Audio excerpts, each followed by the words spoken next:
And good evening, boys and girls. Welcome to Sunday Rum Day. It is the Craft Rum Club September, I think what month we're in. It's September unboxing. We've got a very special guest that's going to come and join us in a bit. I can already see her. Hey, Paola, I can't hear you at the moment, but as soon as I bring you on, you will be able to hear me. So there's going to be some awesome fun, awesome chats to be had. Let me know everything's all good with the stream, because I've been having a few technical difficulties before we start, and I'm on Firefox tonight, so anything could happen tonight. Hey, Edward, how are you? I can see you there. So let's just say hello to the people that are with us.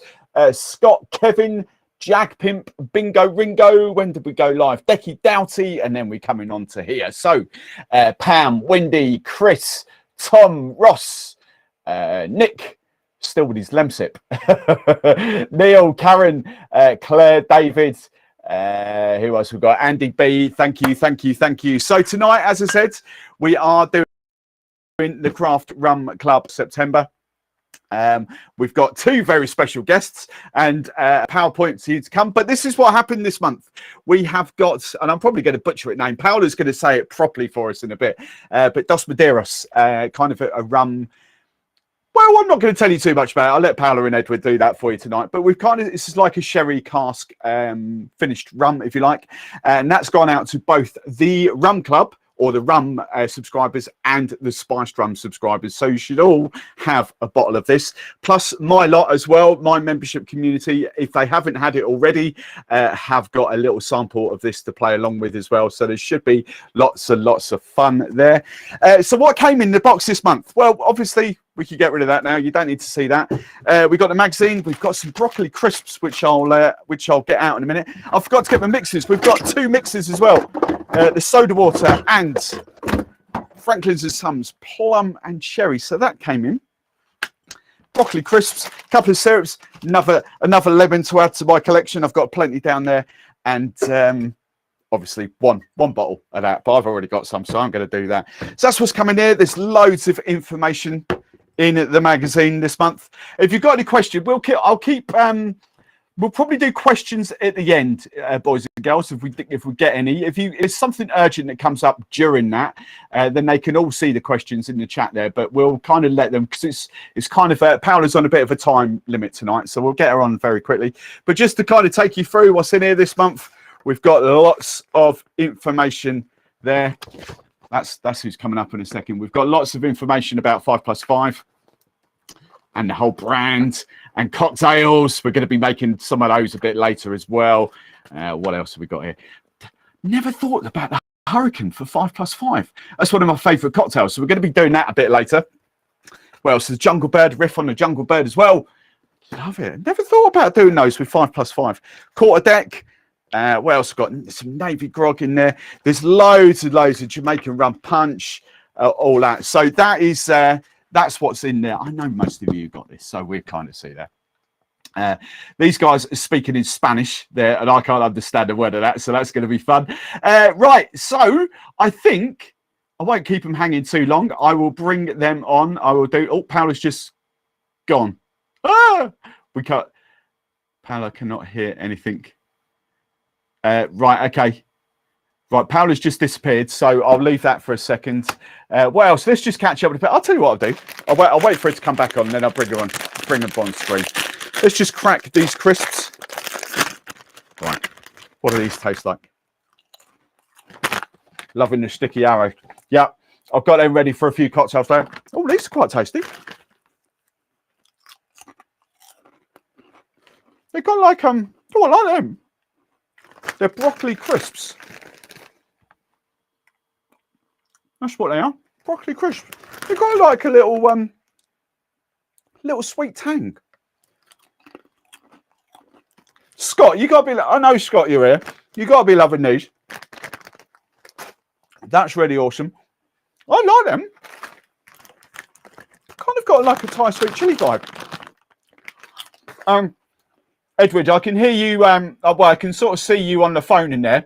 Just let me know what Paola's doing in the chat, in the comments down there, so I can see. And then we'll go from there. So, oh, here she comes. Right, let's try this. Let's bring you both right on. Right, 1 and 2 and right. Paola, can you hear us? I can hear. Who's that? Edward, say something. Paola. I can hear Edward. Can you hear? I think her. Yeah. Yes. Yeah. Yes. So, boys and girls, this is Edward and Paola. I'm gonna. How can I do this? Which one should we do? Let's put. I want to be small. Let's put Paola there and me and Edward. There we go. So, introduce. So up. I don't know how it's looking. Yeah, up above me is Edward, who I'll let him introduce yourself in a second. And that way, I always get it wrong way. That way is Paola, the master blender of Dos Maderas. So say hello to the gang and kind of introduce yourselves. What do you do? What's the brand all about? We'll have loads of questions, but I've got your PowerPoint up there as well if you need to refer to that. But just take it away. Tell us all about Dos Maderas. Paola, do you want to start or shall I? Yes. The Dos Maderas is the premium rum that produce Williams, and we have a very selected family, no, of this rum. The origin of the Dos Maderas rum is the Caribbean, Guyana and Barbados mainly. And then after this selection of the rum that was previously aged during 5 years in American oak, in bourbon American oak, then this selection of the rums start the process of aging in Jerez, in sherry cask. Our secret is the sherry wine that was previously in this American oak. So in the different lines, we use a different types of sherry cask. For example, in the case of the Dos Maderas, 5+5 PX was aging 5 years in Guyana and Barbados, and then 3 years in Dos Cortados. Is the type of sherry is Palo Cortado. Is a very dry and very old sherry. It's very special. And then we continue during 2 years more in PX, in Pedro Jimenez cask. It's a very sweet wine, very old sherry wine with 20 years of age. This is Pedro Jimenez sherry. Ah, right. Hang on. Let's just do so Edward's big. Let's just do that. Look, there you go. Hold that up again, Edward. Okay. There you go. There it is. That's Pedro Jimenez. It's a very, very luscious sherry literally made from raisins. It's a raisin sherry. It's the one we use for Dos Maderas is over 400 grams of sugar per liter. Wow. That's quite sweet. That is the origin, no, of the sugar of the rum, because we use this Pedro Jimenez cask. So the rum itself is Guyana. It's a blend of Guyana and Barbados. Is that correct? Correct. Foursquare and DDL. So that's then taken back to Jerez, and then two different types of sherry cask. Is that correct? Yep, that's right. Yes. We have the Palo Cortado, which, as Paola is saying, is a very dry, aromatic sherry. It's a 20-year-old sherry. The casks, though, we use are over 100 years old because the casks are very, very important. Age in Jerez is the secret. So the older the cask, and the more that the sherry has been soaking into the wood, the better it is for our use for aging rum. And because of the Solera system, those casks are never empty. Would that be correct? That's right? Right. Okay. Wow. So 100 years of just sherry just circling around. Wow. Yep. If you need me to bring on any of your PowerPoints, just shout, because I've got it literally up there ready to go. So if you want to reference anything, we can do that. That's not a problem. Okay. So, Paola, sorry, go on. Oh, hang on. It's Paola. Yeah. No. It's fine. It's fine. Carry on. I'm here. Yeah. So carry on. So what's the whole 5+5 kind of relate to then? It's 5 years in one cask, 5 years in another. It's in the case. Sorry, Go on, Paola. perdón, Go on, Eduard. Paola. so go on, Paola. You say it. In the Dos Maderas PX, no, 5+5. Yep. Yes. Finally, the period of aging is 10 years. So 5 + 3 + 2. This is the resume, no? Right. If you put the graphic, Steve, of the 5+5, that's the bodega. Yeah, that's the bodega from the outside, and that's the bodega from the inside. So you can see. There we go. Right. We'll explain the Criadera and Solera system in a moment, but just to explain very briefly the 5+5. What page is it? Is it that one? A couple more. Oh, yeah, I know. It's this one. Oh, no. No, it's the next. It's this there one. It is. Yeah, there we go. Is. So it's 5 years Guyana rum and 5 years Barbados rum, and they're blended together. And we send them to Spain, to our bodega in Jerez de la Frontera, where all the sherry comes from. And there we age further. So it's 3 years in the Palo Cortado cask, which you can see there, in the Criadera and Solera system, where the arrows, it's put into the first barrel, and then it goes down as it ages. And then we age for a further 2 years in Pedro Jimenez cask. So it's literally, as Paolo was saying, the 5+5 is actually 5 years referring to the Caribbean, 3 years in Palo Cortado, and 2 years in Pedro Jimenez. So it's 5 + 3 + 2, which is the 5+5. Wow. Yes, and the system of aging is a dynamic system. The dynamic system means that we have the Solera normally is in the bottom. So we take the rum from the cask of the bottom and we bottle it. And then in the first height, we have the first criadera. So to replace the volume that we take out from the cask of the bottom, we select the rum in the first height, in the first criadera, we take out and put inside the cask of the Solera. You can see in the PowerPoint, no, if you go back a couple of slides, please. Yep, a bit more. Yep, one more. I'm on page 6. This one? Yeah. Yeah, you can see. If we go back one more. Should be there. Another one. There. That one. Hey, page 3, page 4.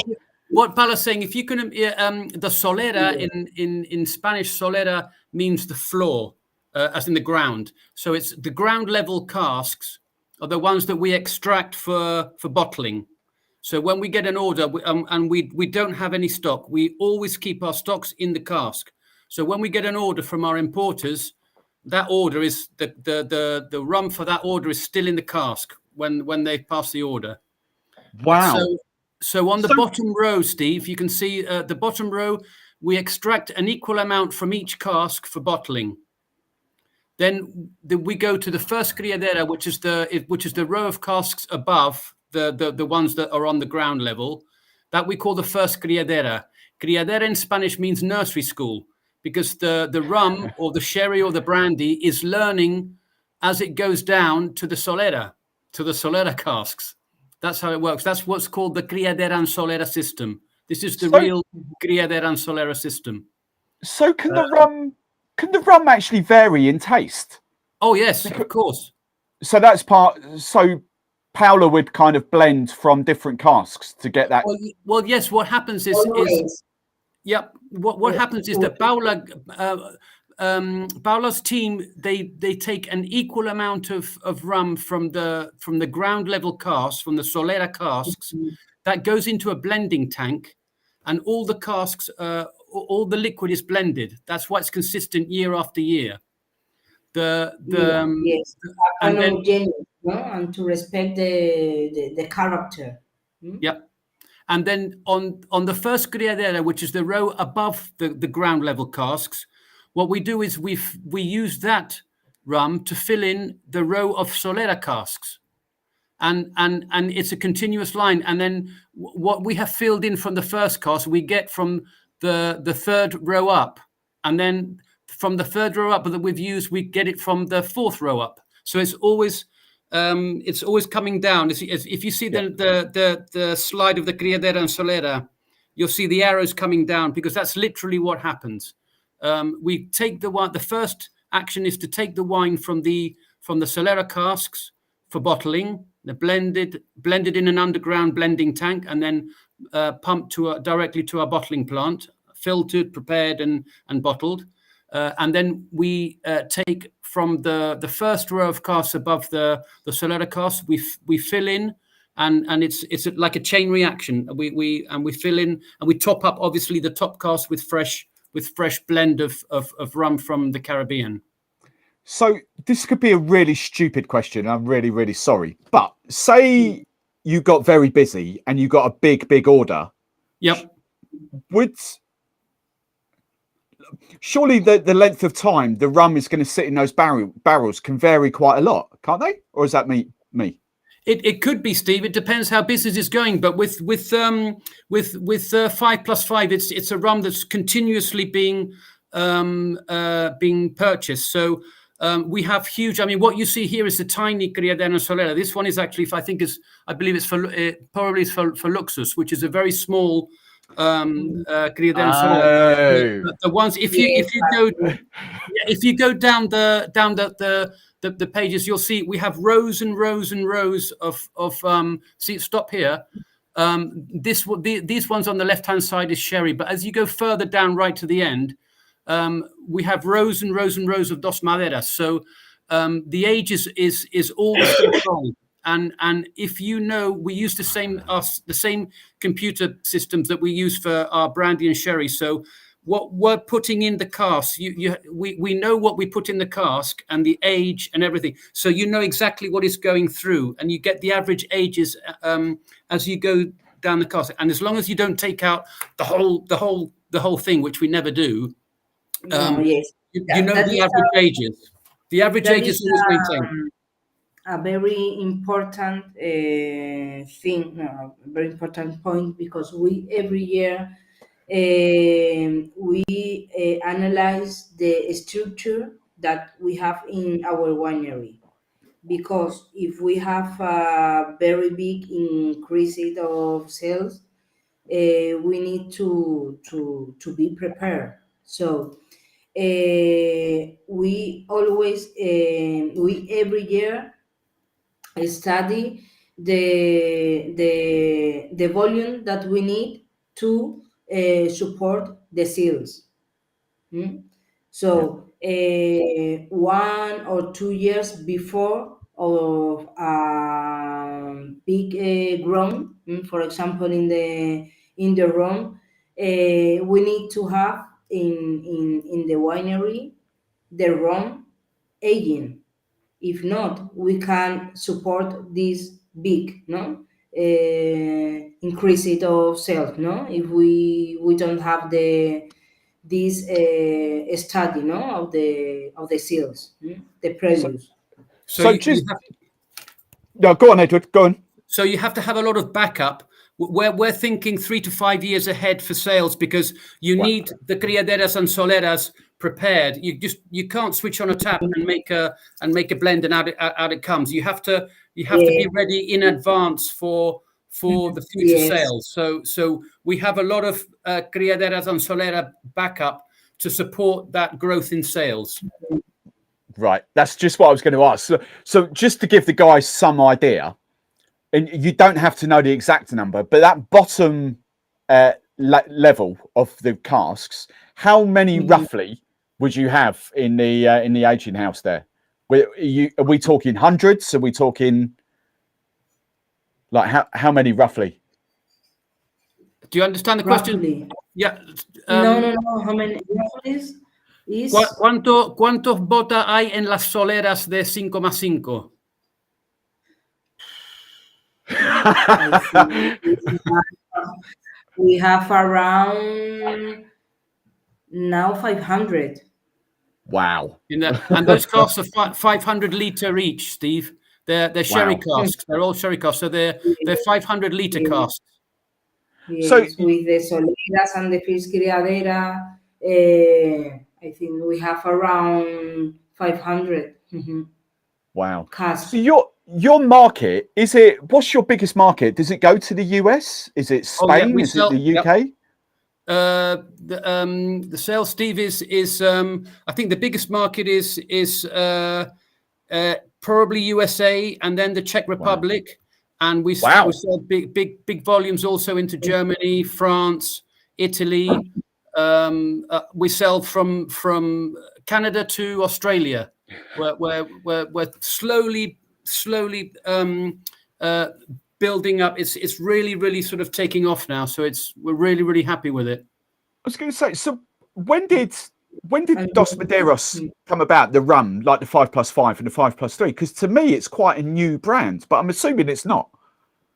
It's been around for a while in Europe, in those 4 main countries, but it's been very slow in the UK. To be honest, the UK's been a very slow market to pick up. I mean, these types of rums are not so. I mean, we sell very big volumes into the USA. We're now selling by the container load, and we sell over 100,000 bottles in several countries. So it's quite it's a very steadily growing brand, and it's just picking up now. To be honest, within the last 2 years, I would say it's a brand that's really sort of come onto the market. Wow. So there is one question here, which is kind of a decent question. One of the guys wants to know whether they could come to Jerez and kind of have a look around. Do you do? I was going to say brewery tours. Do you do distillery tours and that sort of thing? Can people visit? We don't have distilleries in the bodega. That's all done in Barbados and Guyana by our suppliers. But Bodega tours. There we go. Yes, absolutely. Yeah, we did have to shut down that department because of COVID. But I think at the beginning of next year we're starting doing public tours again. We do professional tours now, obviously, but public tours we'll start doing that. I think at the beginning of next year. Wow. So I'm going to sort of ask a bit about the Selection and the Luxus and things like that. But I'm just very inquisitive. Paola, how easy is it to get that consistency?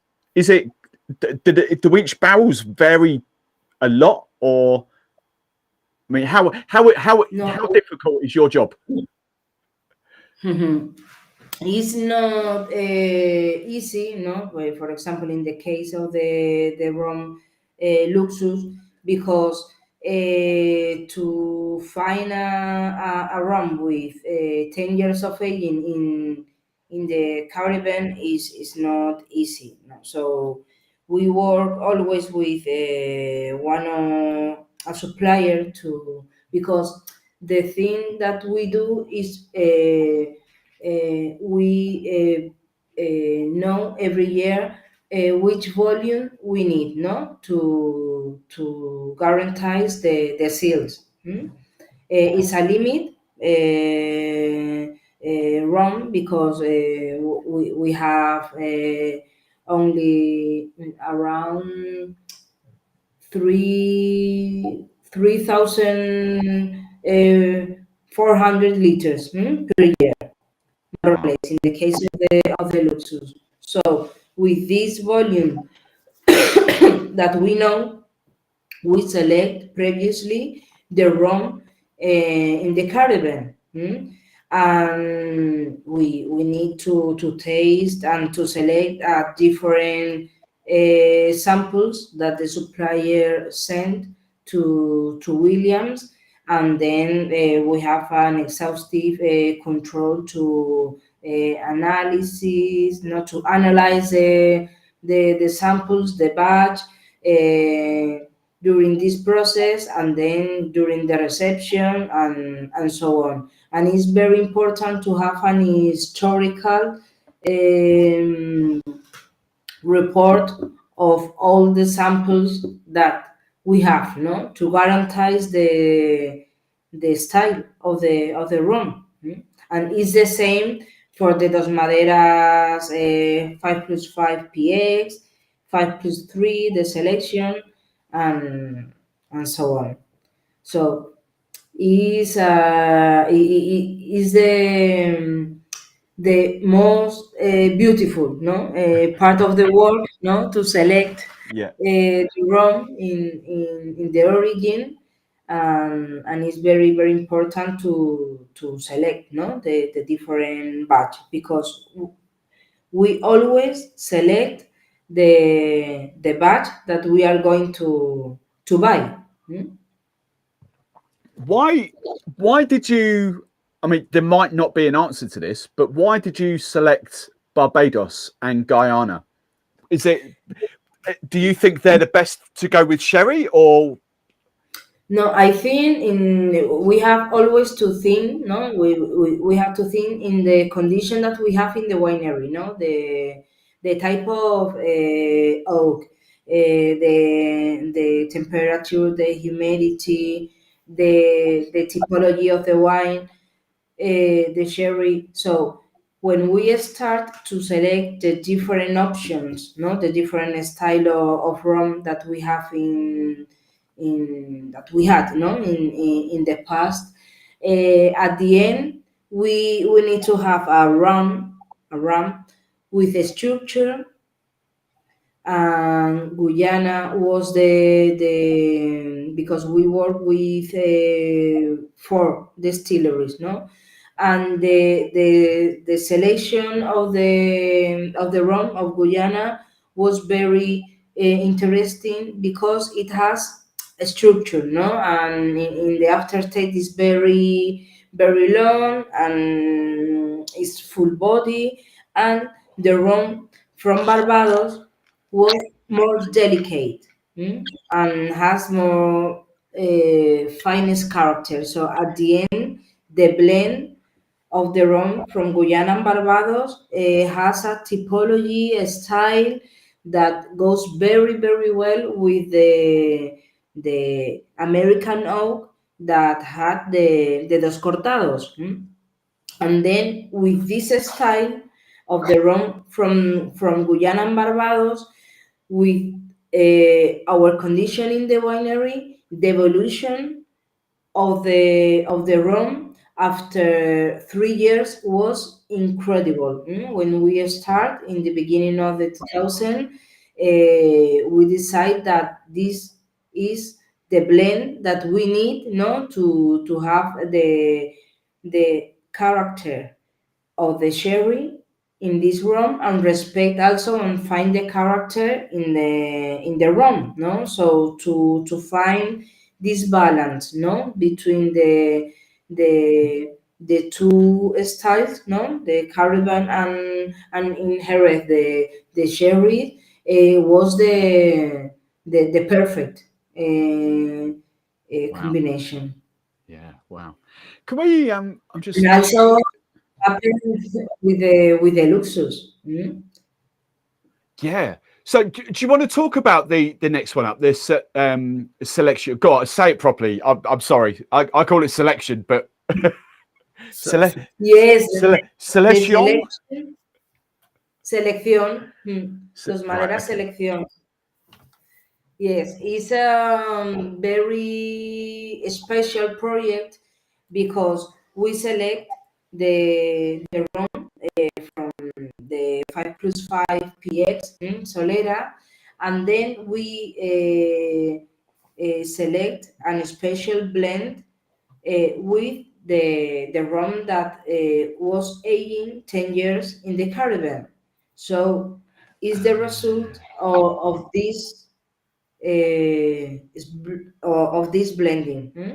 The rum of Guyana and Barbados with 10 years has a profile totally different than the rum dos Madera 5, no, plus 5, no, because it's totally different, no, the rum that has 5 years that we use for the dos Maderas PX than the rum that we select for the Luxus, no, that is this rum that has the 10 years, no, of aging. So this selection was very, very, very interesting because has another profile, because it shows more the character of the dry fruit, more toast almond, hazelnut, and can show you, an aftertaste, but more dry, elegant, and shows the complexity, but don't have the character of the raisins, that you can find in the Dos Maderas PX. Oh, so the selection is not longer in the Solera; it's longer in the Caribbean. Correct? Yes, Correct. yes, Right. So it's exactly the same Solera process, exactly the same time. yes. In the part of the Dos Maderas, 5+5, yes. Right. Okay. Is that the same for the Luxus then as well? So what's the difference between the selection and the Luxus? The look. Oh, I think we lost her. Oh no, she's Sorry, back. No, she's there. I have a little cold. This is totally different, since the beginning of the project, Right. because Okay. we select a rum with 10 years of aging in Guyana and Barbados. And then this rum continue the period of aging in cask that has a technical capacity of 600 liters, because Right. we want to have a different relation between the volume, the capacity of the cask, and the relation is volume, surface and volume, of liquid. And then this cask, this sherry cask, contained previously Don Guido, Pedro Jimenez Don Guido, with 20 years of aging. So this Oh, rum that was previously aged during 10 years in the Caribbean then goes directly to sherry cask with a 600 liter of capacity, and this cask was previously seasoned with PX, with Pedro Jimenez. wow.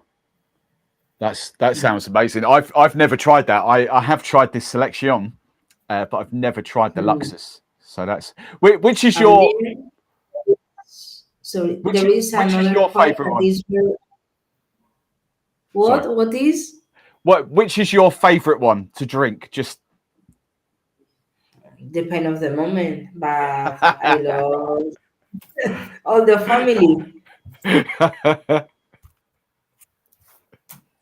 I love cool. all the family. I don't have a favorite. So to go completely the opposite end to the 5+3, I think I've got that, haven't we? Yep. Yep. The You should have 5. How does that one? How so is the 5+3? Is it just the 3 years in the Solera then? Yes, it has. It's the same process. Start with the selection of the rum in Guyana and Barbados with a minimum of 5 years, because it's very important that we always talk about an average. Yeah. The rum of Guyana and Barbados has different period of aging, 5, 7, 8, but the only thing that we can put, no, is the minimum age of the compound. That is why we put the 5 years in the caravan, and then this rum continued during 3 years more in palo cortado cask only. And the palo cortado is a sherry wine that has 20 years of aging, and is a very special sherry wine because is like a perfume, no? And has a very delicate style, and has the dry fruit, the almond, some touch, but very slight touch of the vanilla of the American oak, and it's very elegant and very soft and very long. So this character is present, no, in the Dos Maderas 5+3. So if you look, Steve, on the chart of the 5+5, literally the 5+3 is there you go. The 5+3 is literally the first part where it says 5 years plus 3 years. Right. If you stop there, that's the 5+3. The 5+5 is the further 2 years in the PX, in the Pedro Jimenez cask. Right. So there's a really good question actually in that Scott's just come up with. So obviously the 5+5 is quite, I don't want to call it sweet, but it has got that big sherry finish to it. Would the 5+3 be less sherry forward? It's less sweet because it doesn't have that Pedro Jimenez element, which is so dramatic in the and you can just see from the actual wine of the Pedro Jimenez how different it is, and you can see from the color of the bottles from the 5+3 to the 5+5. That's just the 2 years in the PX. The 5+3 has as Paolo was explaining, has a very strong sherry element to it. The Palo Cortado is a very dry, aromatic, flavorsome sherry, but you don't have the sweetness. It's very, very dry because all the sweetness comes from, most of the sweetness comes from the Pedro Jimenez. I mean, if you do an analysis, I think, Paolo, am I right in saying the sugar analysis for Pedro Jimenez is practically zero? It's not. There's no hardly any sugar at all in Palo Cortado. Nothing. It's totally dry. So the 5+3 is a very dry, sherry aromatic rum.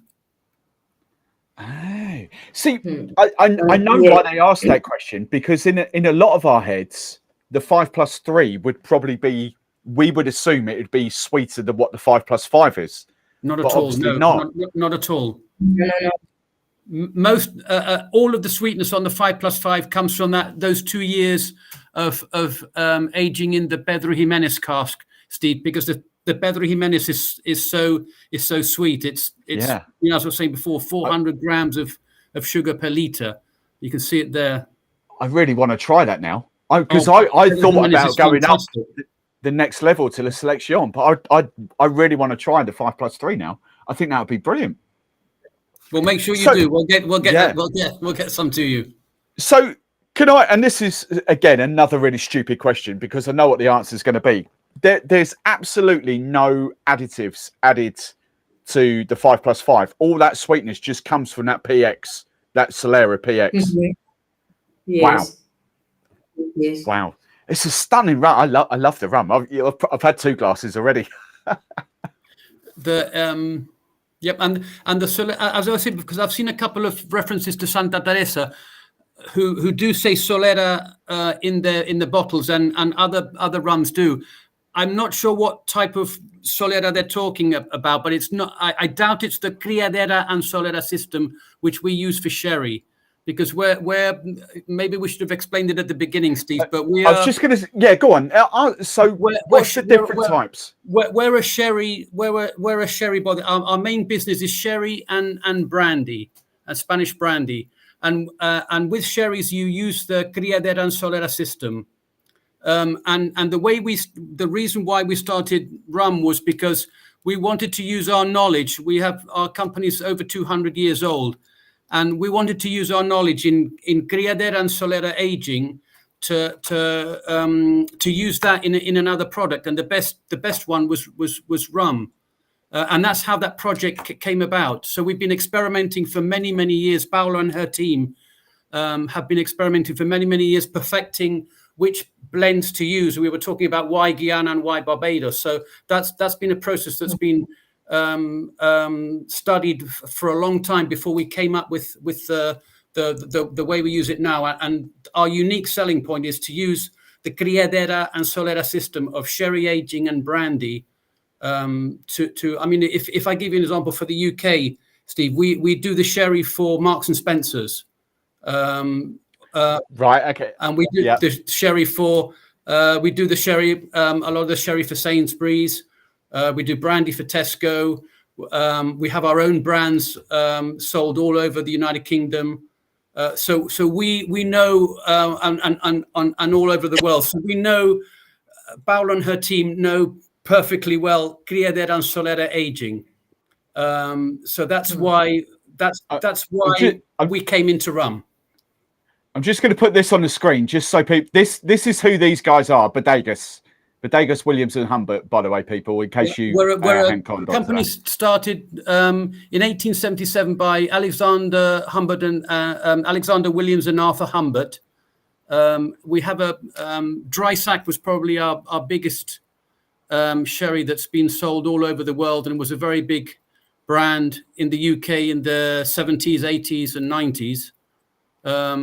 Yep, sherry's gone down a little bit now, but it is having a little renaissance.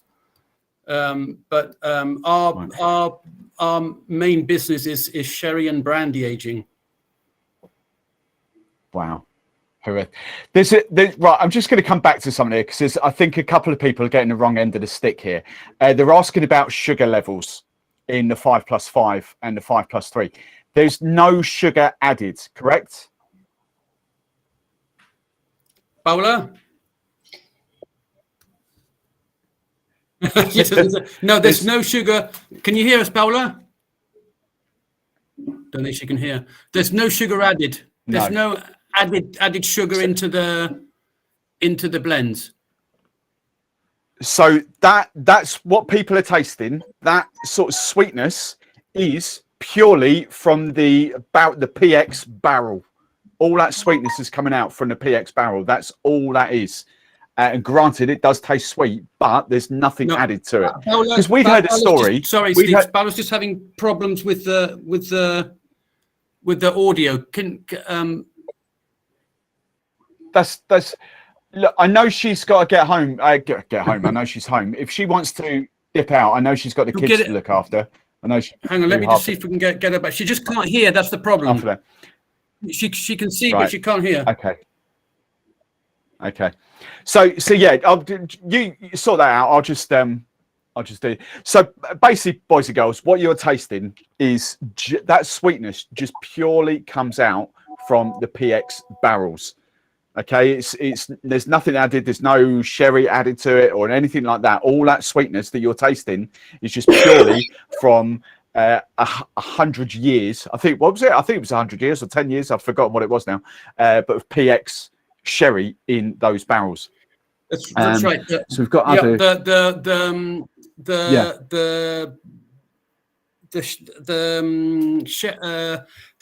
sweetness is in the cask. Yeah. Amazing. Right. But the sugar was. Hang on. There's another good. There's another. Can you hear us, Paola? Hang on. Yeah. Sorry, that's me. There we go. Can you hear us, Paola? Yeah. No, we can't hear her. Can you hear me? Yeah, Yes. there we go. There we go. Yeah, perfect. There we go. So go on, Edward. I know you can see those questions as well.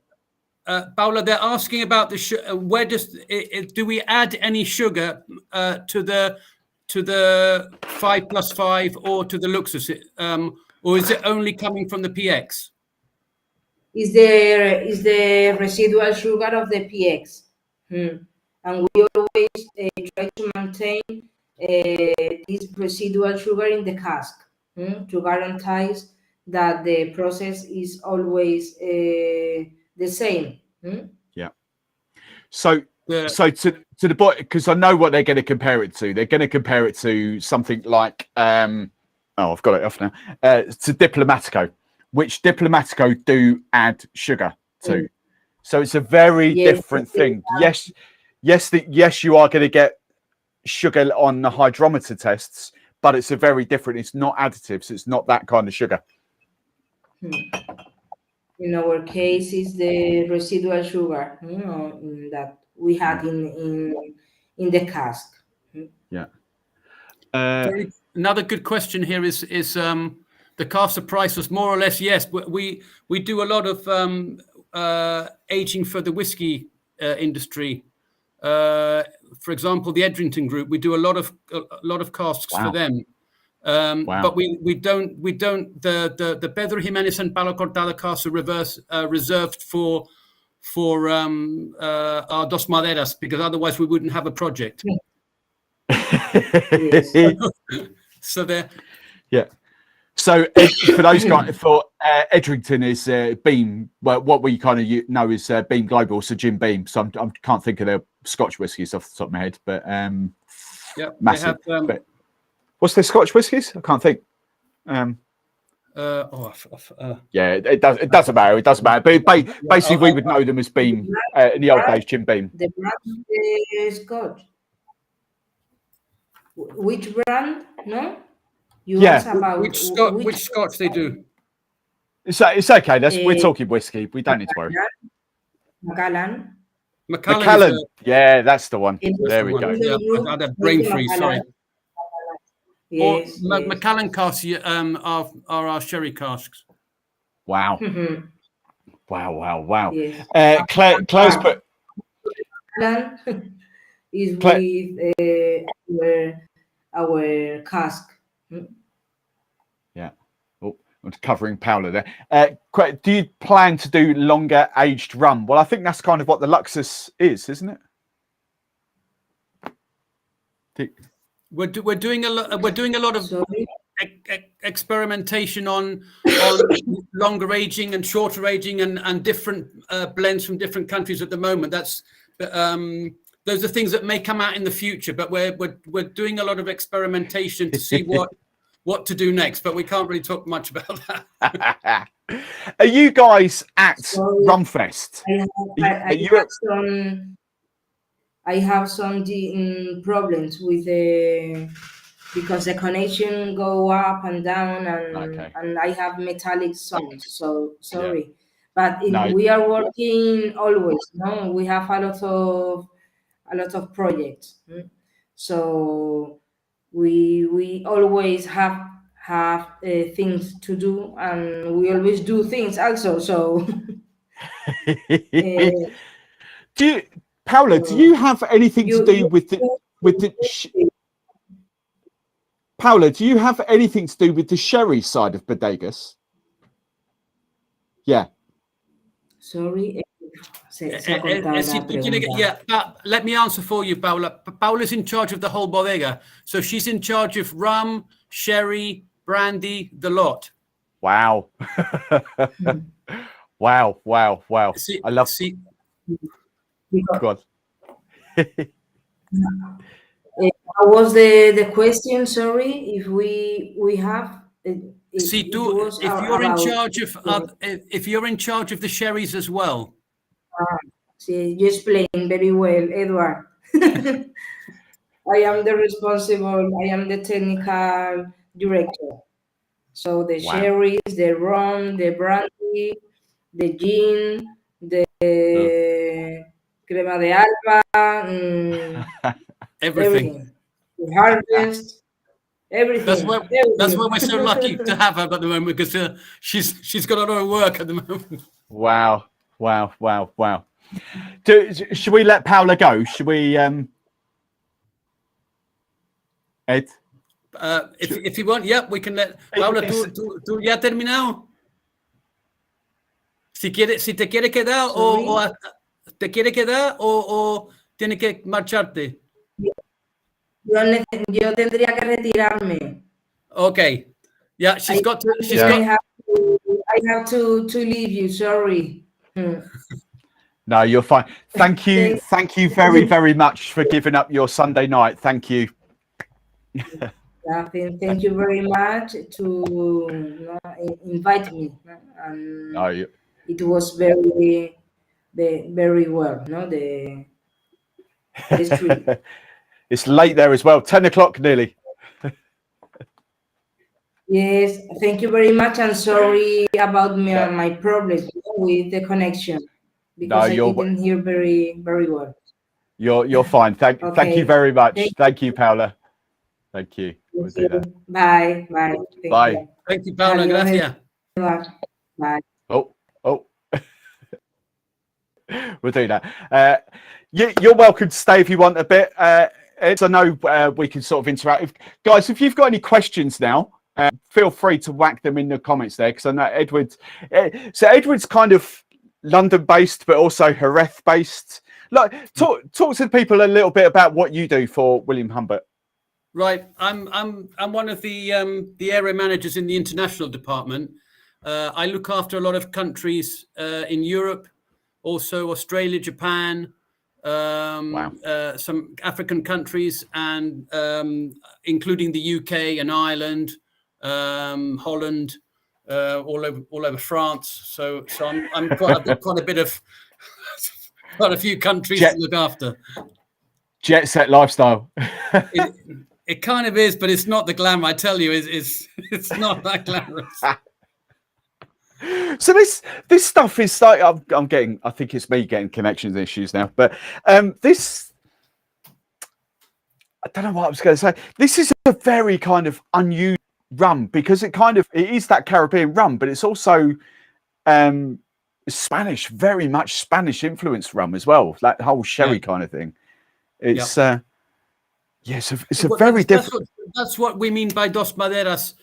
Steve, is Dos Maderas, we're meaning literally the meaning is two woods, and that's the wood from the Caribbean and the wood from Spain. Yeah, and it's two woods and two cultures. If you see our webpage, it's dosmaderas.com, and it tells you the story of two woods, two cultures. I've got that. Hang on, we put that. I didn't realize that. I should have answered that. There we go. So if you want to stalk them, and they're very good on Instagram as well, because they've. Yeah, I don't know who does their Instagram. We've got we have a company especially working for us on social media. Yeah, the website is phenomenal. It's brilliant website. It kind of you could sort of spend a good hour or so on that. That's that. There's a question here. Hang on, what's just coming in? What have I just seen? Windy. That's not his real name, so don't worry. Can you start releasing limited editions? I don't know how you do a limited edition. How would you do a limited edition? We will be. We're looking into special cask, single cask, or bottling special sort of things. But those will be coming out soon. But yes, we are now looking into doing speciality bottlings and cask bottlings and things like that. Wow. So just to kind of give you an idea, Windy, who's in there, I won't tell you his real name, we'll keep that a secret. No but worries. Windy is the guy that got my whole membership community into this. He's one of your biggest, most avid fans. He absolutely loves it. Thank you, Windy. When he said, can I come and visit? I think he genuinely, out of everyone, would love to come and visit and spend some time down there. Be very welcome. Yeah, I mean, it was just this funny thing. It's just, I think because I attract sort of, I wouldn't say it's hard, but like entry level rum people, because that's what I aim my channel at. It's like that whole entry level. But getting those people this is one of those rums where I really do think it's a bridge rum to start them on their kind of neat sipping rum journey. Yeah. You know, and I'm really intrigued now by the 5+3. Really intrigued. That's how it all started, Steve. Because the base rum, when we decided that the two best rums for blending in the sherry cask were Barbados and Guyana. That's how we started. The first rum we released was the 5+3, which was the one which is 3 years in Palo Cortado casks, sherry casks. Yeah. And that particular Palo Cortado is a 20-year-old sherry. Wow. I'm just gonna. Is this start? I'm just putting this back on screen so we can kind of have a. Yep. Is there anything we kind of missed on? If I can talk, the bodega itself, it's one of the. It is the biggest bodega in Europe. Single ceiling continuous bodega in Europe. There's around 60,000 casks. Wow. Of brandy, sherry, and rum. And as you can see from end to end, you can see it's in sort of a diagonal formation, but from one tip to the other tip is nearly 1 kilometer. And you can see that from the other picture, that from the inside, Steve, if the one before it, I think it is. Oh, the one before. That's that one. That one. If you see the lower photograph, where you see on the right hand side that cell where it goes right to the bottom of the door, it looks like it's literally miles away. Well, that is the middle of the bodega. If you turn around, you will more or less see the same distance. It's nearly 1 kilometer end to end. Wow, that is huge. Yeah, it's So, but that holds all the sherry and the brandy and everything as well. That's right. Correct. Yeah. Right. Okay. Wow, that looks amazing. So that bottom picture there. The bottom is literally the bottom half, the diagonal bit on the bottom. In the middle, yeah, it's in the middle of that diagonal shaped building. If you see what I mean. Yeah. Wow. And that's where's that? Is obviously Jerez, but yeah, it's in Jerez. It's literally just on the outside of well, it's in Jerez, but on the motorway that goes from Jerez to Puerto de Santa Maria, which is part of the Sherry Triangle. The Sherry Triangle is Jerez, San Luca de Barrameda, which is where the Manzanilla sherry comes from, Puerto de Santa Maria, and then back up to Jerez. That triangle is it's a DO. It's a controlled area like Champagne. Only sherry can come from that part of the world. I was just going to ask that. I kind of knew that, but are there other areas of Spain producing the sherry that's not called sherry? If you know what I mean. I don't know. No. It would be called a fortified wine, but it wouldn't be sherry. But Right. I don't think so in Spain. I mean, they produce fortified wines like that in Cyprus, in Australia, and California, but then they're no longer allowed to call it sherry. So what makes that area of Jerez ideally suited for sherry? I kind of get it for champagne and cognac. Yeah, it's the actual area, Steve, is very suited for the sherry grape, with and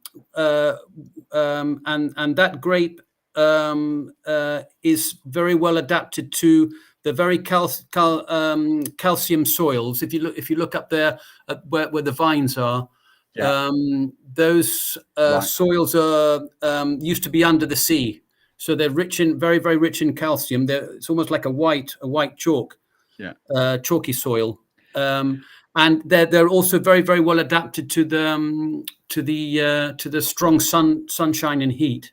Right. Okay. Cool. There is another. Sorry, the questions are kind of popping into me now. You know the first part of the. Hang on, I'm just going to scroll. So the first.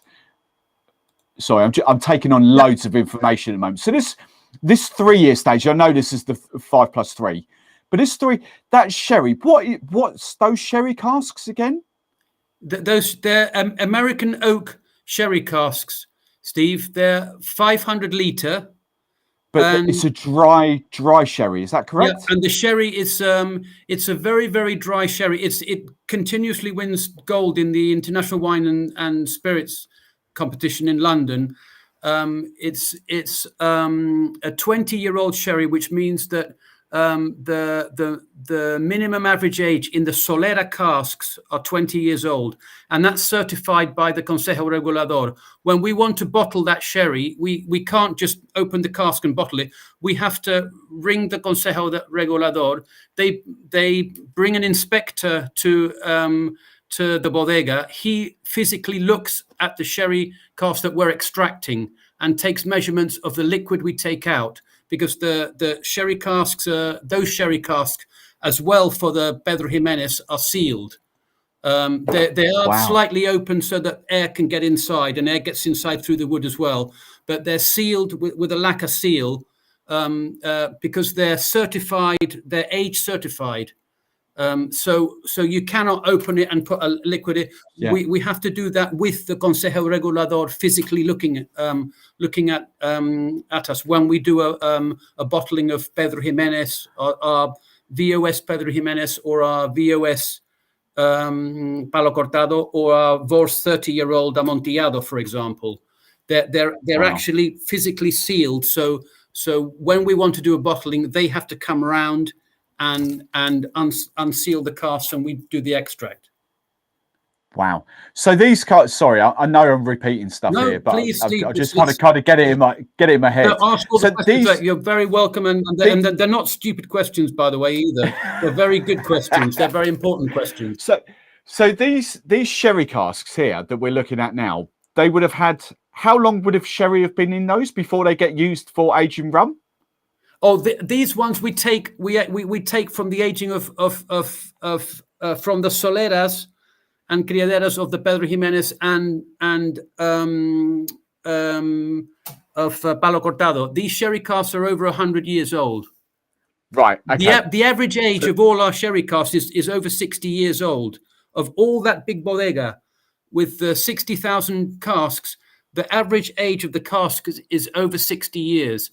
And these sherry casks are particularly old because they've been aging our very, very old special sherries.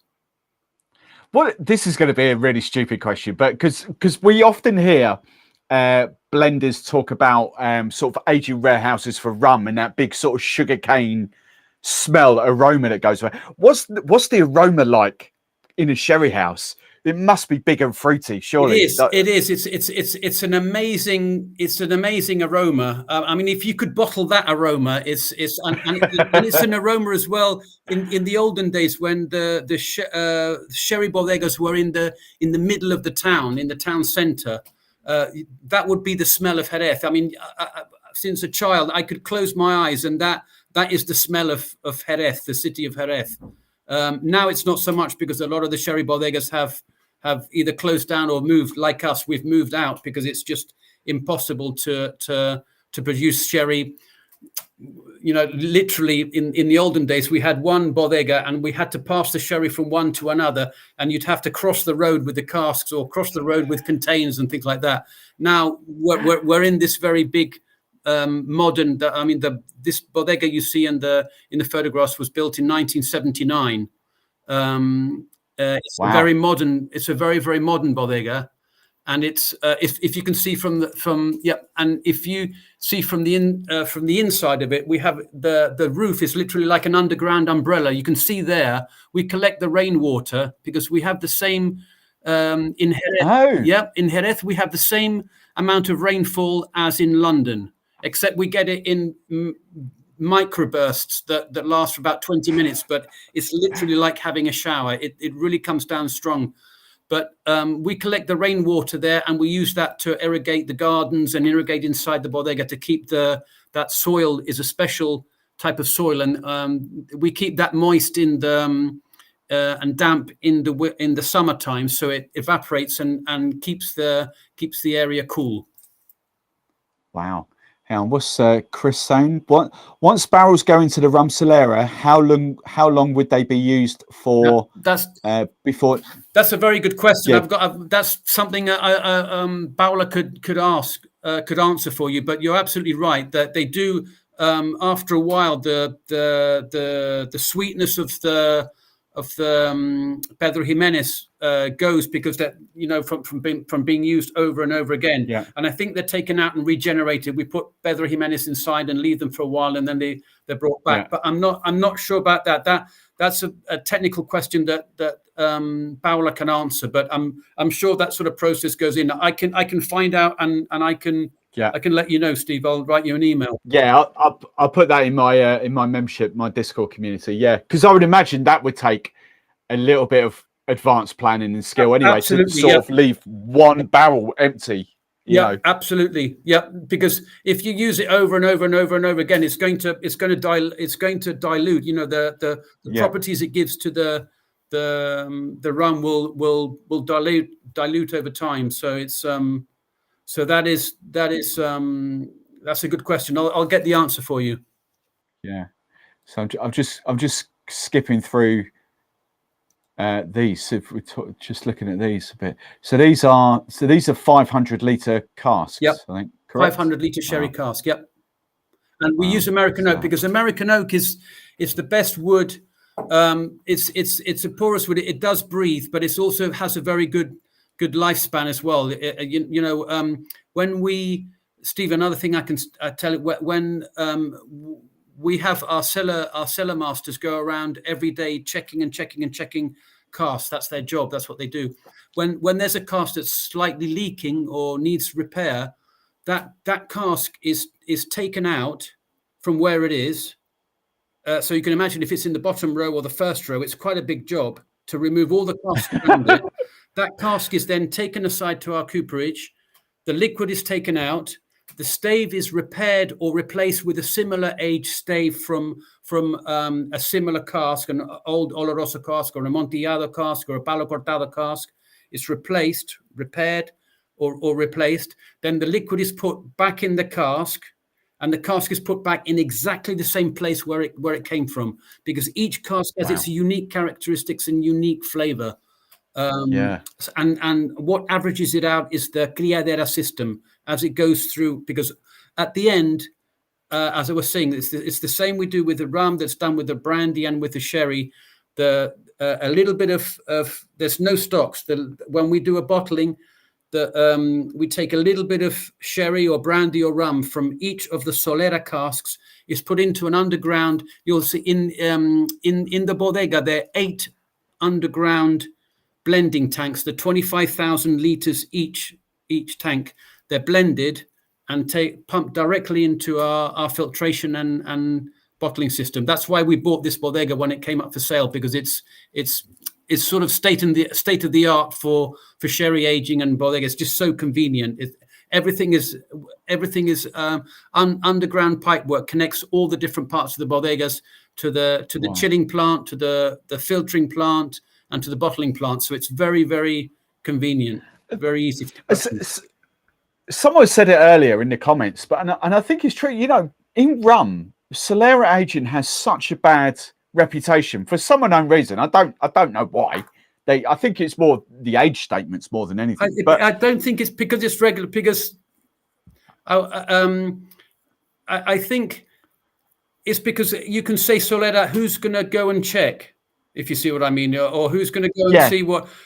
So it's not something like for us. It's regulated because we are part of sherry, and everything has to be criadera and Solera aged, because that's the law to make sherry and to make brandy from Jerez. You have to use a criadera and Solera system, and we are genuinely using that system to age our rums, because that's what we need a USP. Why would we do what are we going to add to the rum industry?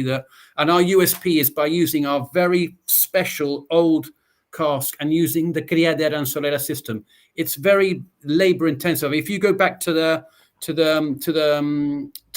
slide where one of our cellar masters called Sandro, he's doing the Venencia, the one pouring. I think you have to go that one. Go back that one. That's one of Paola's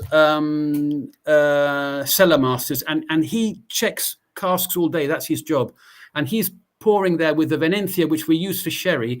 That you put that Venencia into the cask. It goes halfway down.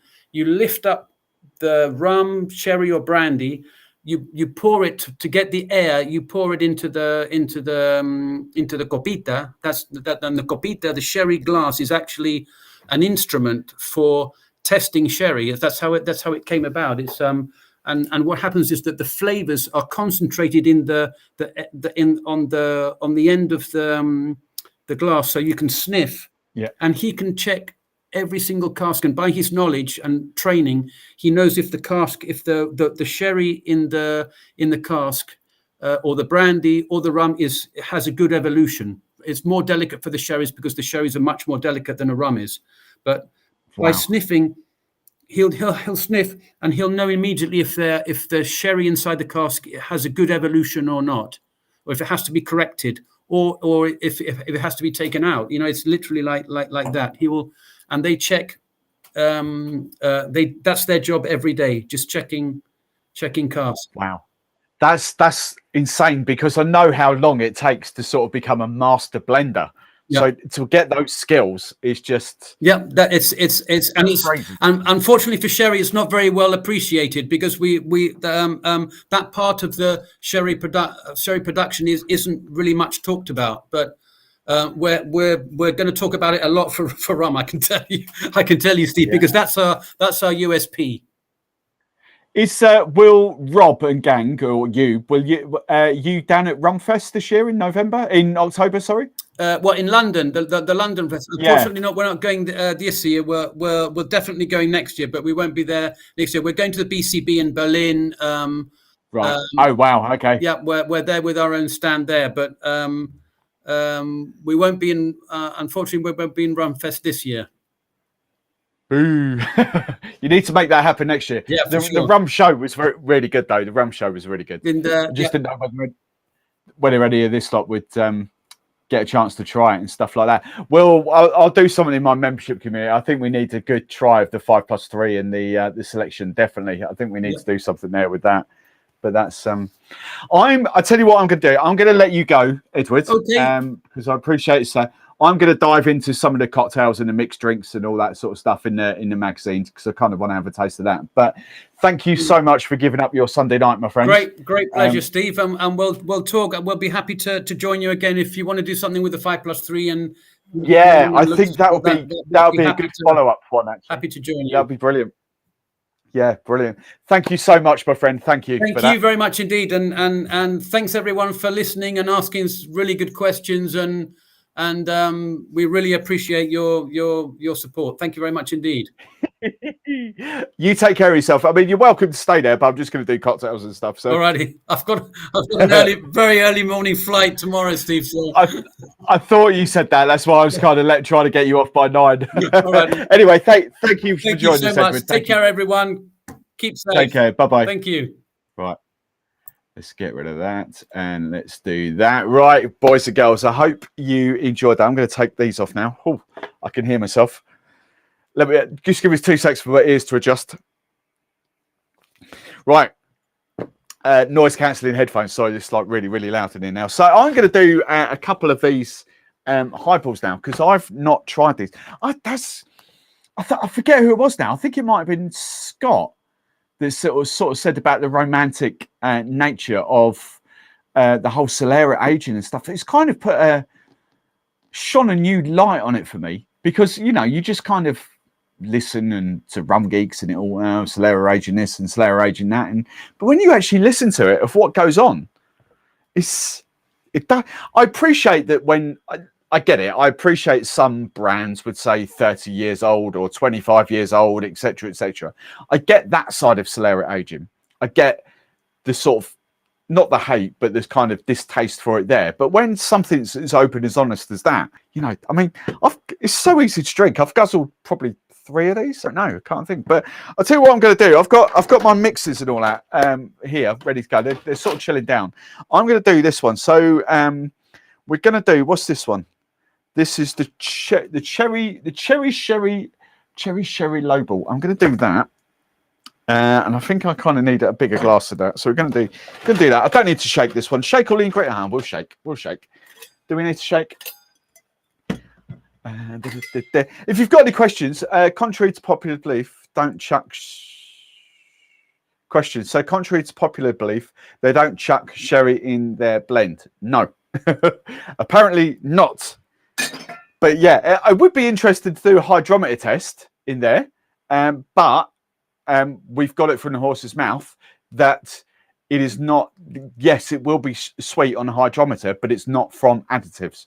It's like certain brands should we say, across the pond, in certain areas. I'm not going to name brands, but certain brands kind of claim that theirs is not sweetened with sugar and it's absolutely fine. But when it's actually sweetened with honey and things like that, or sugar cane honey and that sort of stuff. So there's a little bit of kind of smearing, should we say, or because it's not sugar, it's fine and all that sort of stuff. But yeah, I kind of right. I kind of what's going on? Yeah, Scott. There we go. That's what it was. Never knew how much sugar. I tell you what I'll do. I'm just going to, before I go into, I'm just going to put these back through. So I think I've got every single slide in there. Let me just go back to the start and then just kind of go through. So that's how I can put this in the Discord community as well if people kind of want to see it. I can't even say that. I know they said it properly. That's the Luxus area. I mean, that looks absolutely huge. Yeah, that's that. That's what we've seen.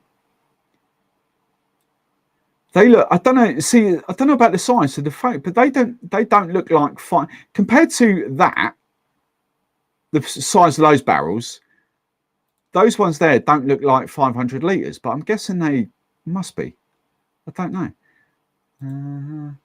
So we've got that. That's talking about that. Yeah, I'll definitely put this in the Discord community. Pedro Jimenez. That's that. Is there anything else? I think that's. I mean, that looks all shades of magical in there. That's the 5+5. I thought I saw a Luxus one, but no, obviously not. So that's the selection in the Luxus. Right, okay. Let's go back. Let's go back to cocktail o'clock. So we're going to do 5+5 of. We can do this 50 ml of. So this is the cherry sherry label. Going to do 50 ml of the 5+5 in there. 100 ml of Frank cherry Posh Pop. Not Posh Pop, my local brand's Posh Pop. So I'm not sure I want to be shaking this either. It's slightly fizzy. I'll humour it. I'll humour old Ian Burrell. He knows what he's talking about. 10 ml of cherry syrup. Don't want that. So 10 ml of this. It's gonna be quite sweet, this one, I think. I might need to add some. I'm not gonna crack that lemon juice. I've got some lemon juice up here from last night. There we go. Hen party. Is that shut? Hen party last night. I don't think it's shut. There we go. Right. And what we're going? 10 ml of lemon juice. There we go. I think I might want some. Don't know. That's jumping out at me of being quite sweet. That. I've just seen that flying through. Is that Karen? I'm assuming Karen. I'm assuming that yes, you're correct with. I'm assuming because they haven't. I forget what the Spanish term for it is, but like the equivalent in French is the AOC. So Martinique and Guadeloupe and all that have an AOC. You can only produce agricole in a certain way. Cognac's the same. Champagne's the same. They've got AOCs. Whatever that's called in Spanish. I'm assuming that's that. So it might be similar, but it might be a very similar process, but they don't have, from what I can imagine, they don't have the guys policing it as strictly, if you know what I mean. So I'm guessing that's what it is. Yeah, why would you shake something fizzy? Old Ian Burrell, look. Shake all the ingredients. Oh yeah, you shaked all. Shake all the ingredients except the cherry sparkling. There we go. We've shaken it anyway. Right. Right. What's this taste like? Oh, it's, definitely needs more rum. I don't know who put that. Sorry, my notes just, who's just gone that? No, sorry. I think, oh yeah, the sherry, that's too easy drinking. Right, let's add another 20 for that.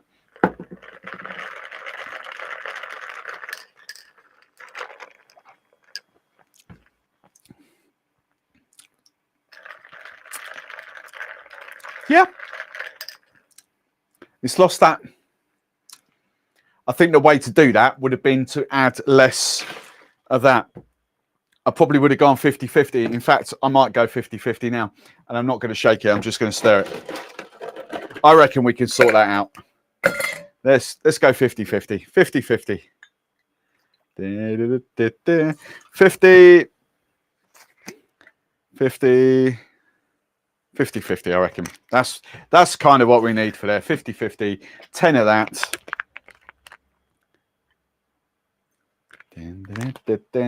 And 10 of lemon. Right, there we go. Stir.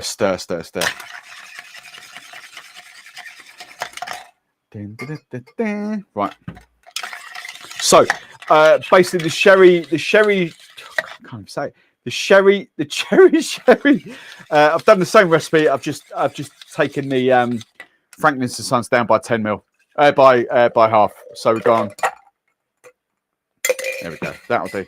So we've gone 50 mil of the Franklin's Sons instead of 100. Yeah, that's better. That's better. Oh, that's good. That's a damn sight better.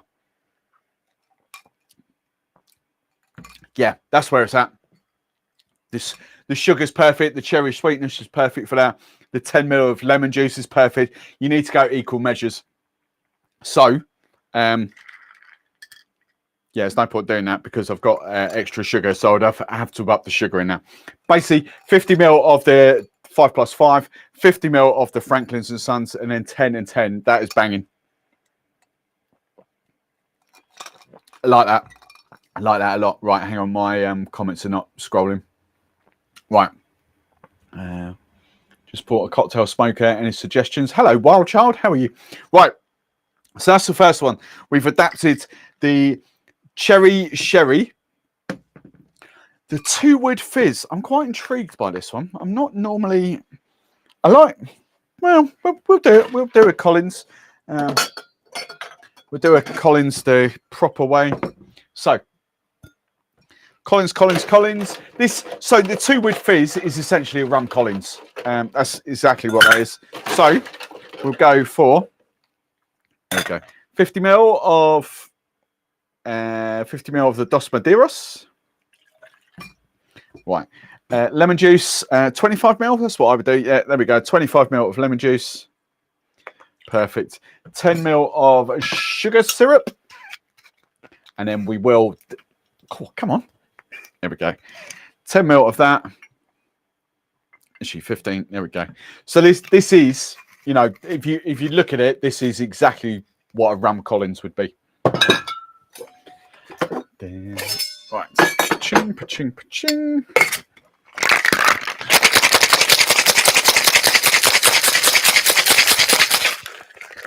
Nice. I've run out of ice in there already, so I want to cap that. If any of you made these, I know a few of my membership community have made these. Just eyeball that. About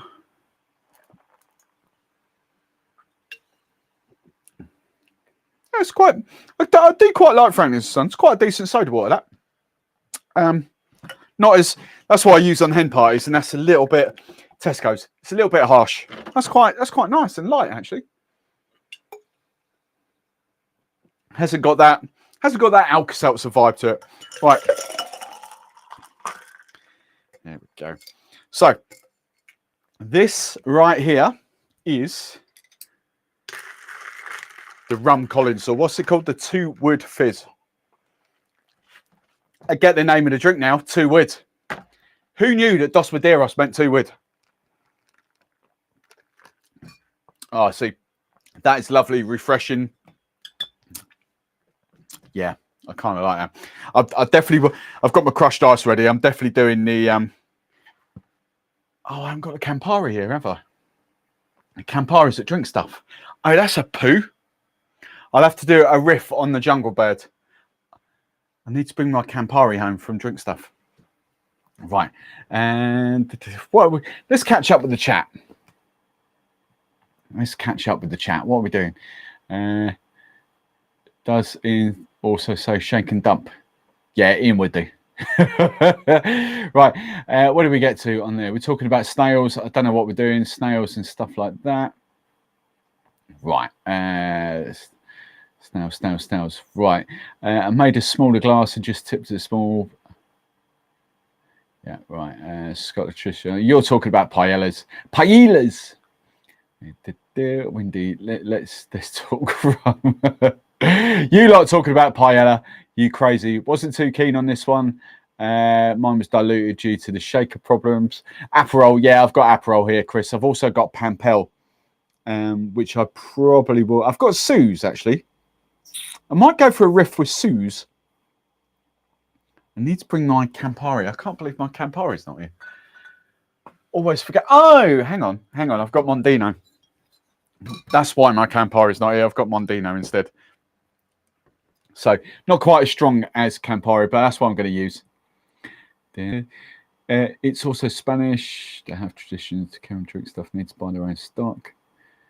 They do, but then I don't really use it. That's why I took it to drink stuff in the first place. Hello, Greg from Iowa. So I'm going to do the Hurricane first, I do believe. I'll tell you what, Kevin, your stickers don't work too well because I'm just scrolling through. There we go. Right, the Hurricane. I do love me a Hurricane. I'll tell you what, I wasn't joking. I actually really like these crisps. These crisps are tasty. Properly munch them. Right. This is where carnage just takes over the bar, doesn't it, really? Right. Hurricane, what's their recipe? 30. Oh. Dos Maderas 5+. Oh, that's a poo, isn't it? How can I do that? So I'll tell you what, I'm going to try and get as close to the 5+3 as I can. So I'm going to do 30 ml of the 5+5. There's a little sticker in here. Look, what's that come from? So 30 ml of that. Actually, I'll tell you what I'm going to do. I'm going to do 35 ml. Right. So we know it's Guyana and we know it's Barbados. So I'm going to do 15 ml of Dawley's 5-year-old. There we go. And I'm going to do 15 ml of El Dorado 5-year-old as well. I know that's kind of hasn't got it, but I've bumped up a little bit extra of the 5+5 to kind of combat the sherry. Bearing in mind that would have been a drier sherry as well, so it won't be bang on the money. It'll be slightly different, but we sort of get the same vibes. I don't think I've got a dry sherry, but that'll do. So we've kind of got 60 ml. So what I've done, well, we've kind of got 65 ml. I've done 35 ml of the 5+5, then 15 of the Dawley's 5 and 15 of the El Dorado 5. So we've got that Guyana Barbados kind of thing. We just haven't got the dry sherry aging in the 5+3. So that's that. 30 ml of passion fruit syrup. Good old Monin. Don't know how long this bottle's been open. This bottle's been open a very long time. So 30 ml of that.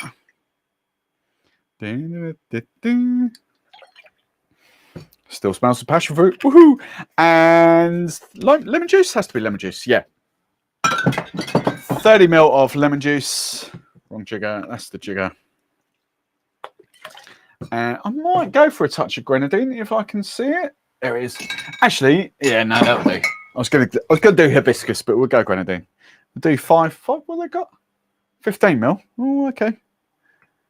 50, oh, that's gonna be sweet. I've gone 7.5 ml. I'm not doing 15 ml of that. That's just going to be way too sweet. We've done 7.5 ml. There we go. Right.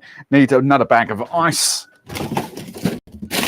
Let's get this one out. There we go. Ice, din. Actually, this is a flash. I normally flash blend. What's it saying? Shake vigorously. I normally flash blend hurricanes. That's why I got the crushed ice out. So that is what I'm going to do, boys and girls. I am going to flash blend because I can. Right. Crushed ice. A couple of agitator cubes. That'll do. Right. Ching, ching, ching.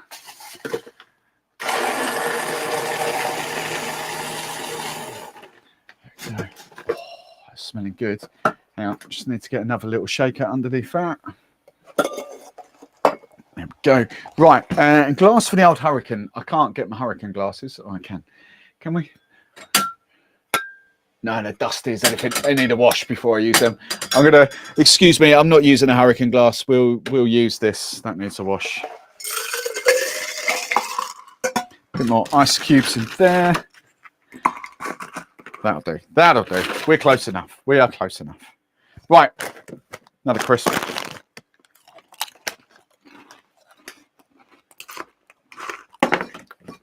Come on out anyway. Right.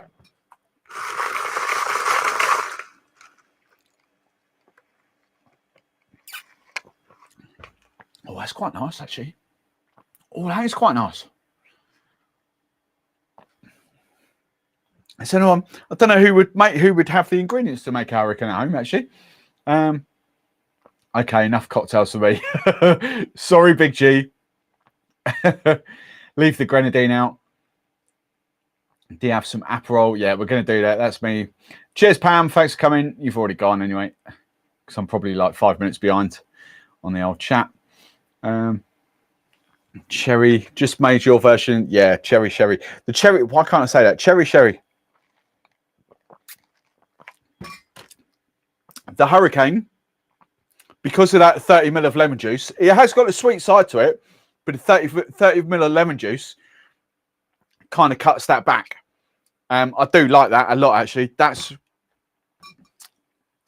is that. I think that does actually come out. There is that little subtle sort of sherry note at the end. It is very passion fruit dominant. Don't get me wrong. But there is that tiny little, it definitely tastes different to what a normal hurricane. So normal hurricane, I would use something like Worthy Park 109 or Pussers or something like that, a dark, but Plantation OD as well. I would go those sort of darker rums for a hurricane. Hurricane is one of my favourite drinks. It's so simple. Like rum, passion fruit, lemon juice, boom, job done. And maybe, technically fashionola syrup, which is kind of like a red passion fruit sort of syrup, if you like. Yeah, I kind of like that, actually. Any less lemon juice in there, and that's too sweet. But the 30 ml of lemon juice in there, that works. That's quite nice. You can't beat a hurricane. Mummy Barman's absolutely going to destroy that. She'll love that. Right, let's do the old jungle bird. I'll tell you what, I flipping love these.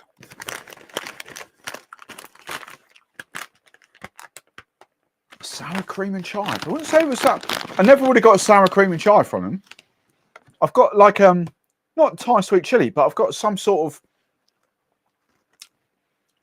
tang to them. They're lovely. Right, jungle bird. 100% is a flash blend cocktail. So we're going to flash blend. That could go in my Mai Tai. Hello, Mark. Right. Mondino. Right. What's their recipe for this? What's their recipe for this? So 45 ml of Dos Maderas. I love the way the Spanish. I love the Spanish accent. I wish I could talk with. I wish I had the linguistic skills to talk like that. French, Spanish, Italian. I wish I could do that. I can't do anything like that. So 45 ml of Dos Maderas. Boom. That's that one. 45 mil there. Right, Mondino. I don't think that's as it's not quite as bitter as Campari, but it's close. No, it's not. It's nowhere near as bitter as Campari. Do I go Suze? No, I'm gonna do this. So we've got 22.5 mil. I'm gonna do the same of that. It's not quite as bitter, but Mondino's are very good. Mondino's pretty much a more pimped up Aperol, whereas Aperol's kind of like what 11% ABV, something like that. What's Aperol? Yeah, 11% ABV. So you could stick a straw in Aperol and drink it. Mondino's a little bit stronger, 18%. So it's a little bit punchier. That'll do. That'll be all right. 15 mil of lemon juice. 1.5 and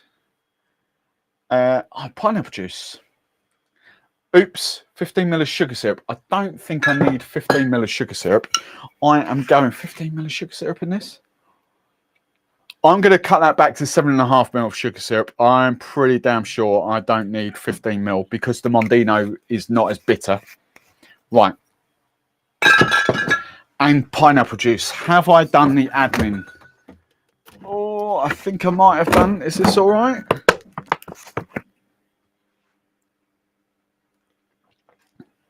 Yeah, that's all right. Woo! That's all right. Right, 45 mil. 45 mil of pineapple juice. There we go, 45. Boom. Right. There we go.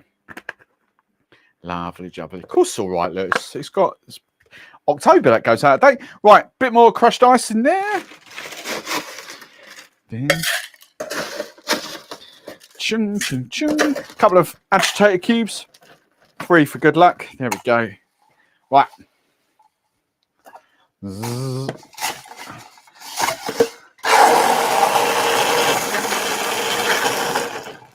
There we go. Boom. Right, and we're going into Mai Tai. 1, 2. Nearly there. Right. The old jungle bird. Is there any more? There was a couple of... These are the only 2 I starred in here. And the quarter deck. I haven't got any sherry, but quarter deck would be an interesting riff on a daiquiri. Let's put the quarter deck. For those of you who've not got the magazine. So 5 + 5, 30 ml of sherry. So that's your sweetener. But only 7.5 ml of lime juice. So it's an upside down daiquiri. Bearing in mind, sherry is sweet, but it's nowhere near as sweet as sugar syrup. So that could be an interesting one. When I've got some sherry, I might do that again.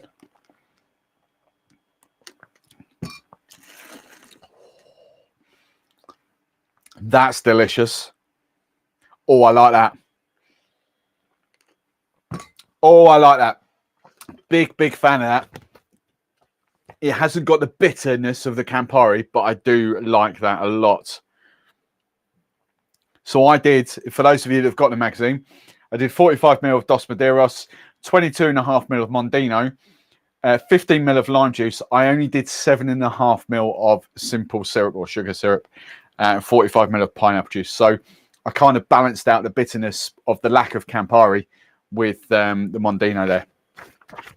Oh, that's good. Favorite, second favorite, third favorite, my version of the cherry sherry, fourth. Like that. The Rum Collins is decent. It's all right. It's just Rum Collins, just a very simple highball, you know.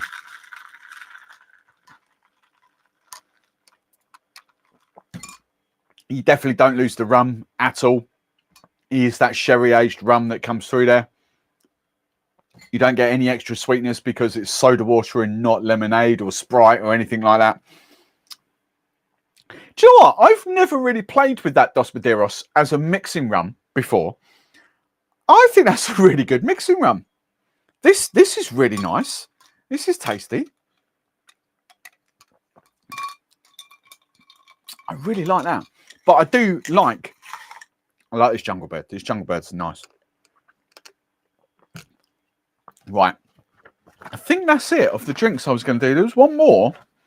I haven't got any grapefruit juice. I can't do the navy grog. I haven't got any grapefruits, unfortunately. I tell you what, we could do the bramble. It's not a bramble. It's the melancholy, but we could do the bramble because I'm quite intrigued by this, actually. So let's do this. And I'm going to serve this up bigger Nick and Nora style. So the bramble's obviously a gin cocktail. You might be thinking, well, hang on, the bramble's got sugar in it. Don't forget, this is a sweeter rum, so that counterbacks there. It's obviously not a bramble, but for all intents and purposes, it is a bramble. So we're going to do that. I've got a bit of ice. Right, 50 ml of that. 50 ml of Dos Maderas. 5+5. We're obviously not going creme de cassis. We don't slum it with the cassis, do we? No one has cassis. Why would you have cassis? Why would you have cassis when you could do Giffard Framboise d'Orance? What are they saying? 15? 20 ml of cassis. Well, all right, I'll match their 20 ml. Framboise d'Orance. Bit of Framboise d'Orance. What are they saying? 30 ml of lemon juice. Oh, steady. So this is going to be a rum twist on the bramble. This is going to be exceptional. There we go. We know this is going to taste great.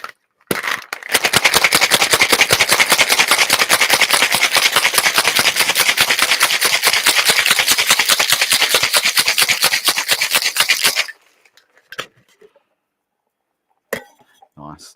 That can sit in there. Double strain. One. What's my strainer? Two.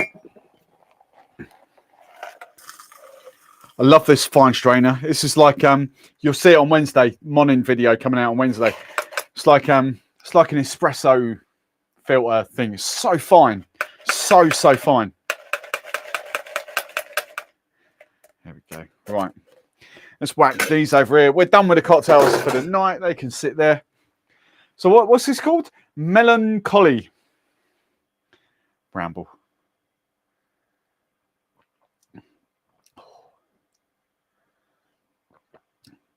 Oh, that's good. Right. First, second, third, fourth, fifth. There we go. Hoo-hoo! Way too sweet. Way too sweet, that one. Right, let's make room for my little arm to rest down here. Catch up with some of these comments. Where do we get to? David, he can't get up. That's very true. He can't get the cap off the Aperol. Still not done this. Oh, yes, he has. Yes, he has. Look. No. I don't know when I did that. I definitely don't remember doing that. Right. Just made my version of the cherry sherry. Nice. I made the hurricane. Half an hour later. Come on, there we go. I made the hurricane, but did 60 ml of 5+5 and left the grenadine out. That's cool. Yeah, using your lemon for a change. What's he saying? Is he having banter? Yeah, nice. Yeah, using lemon for a change. All we seem to do is use lime. Yeah, it's not having banter. Sorry, I take that back, Wendy. I take that back. Yeah, there is this big fascination with lime and rum. And sometimes lemon just works perfectly. Like lemon in a hurricane is always the way. Just trying to think now. What else? What else is lemon? Is the Jungle Bird lemon? I don't know now. I think the Jungle Birds could be my next series after the Mai Tai. I think that's potential. Right, Marky. 5+5 is all gone now. On Chairman's white DAC, just divine. Yeah, it's good. Cornish. What's Cornish? Don't know what's Cornish bingo. Jag Pimp. Speak American English. Just say bro everything. Is that aimed at me? I don't say bro. All right, bro. And I like the sound of the navy grog. I do. I've just not got any grapefruit. And if you haven't got grapefruit, there's no point doing a navy grog. I do need some. Because randomly, every time you're with Monin, they always big up their I forget what they call it now, pamplemousse, their pink grapefruit syrup. Every time, every single employee at Monin is just like, oh. And so I asked them what their favourite Monin syrup was. And again, this wasn't Lee. Again, Tony came out and he's just like, oh, the pink grapefruit is amazing. I'm just like, what? What's this face? So I need to get myself some pink grapefruit Monin, because I rephrase that. I need to steal back my pink grapefruit Monin from Drink Stuff, because that's where mine is, and play with it a bit more, because I think you could do. I think that could be potential for those sort of drinks. Obviously, you'd play about and you'd use a bit more lime juice or lemon juice, but instead of fruit juice. But I think that pink, I think there's potential to use that quite a bit.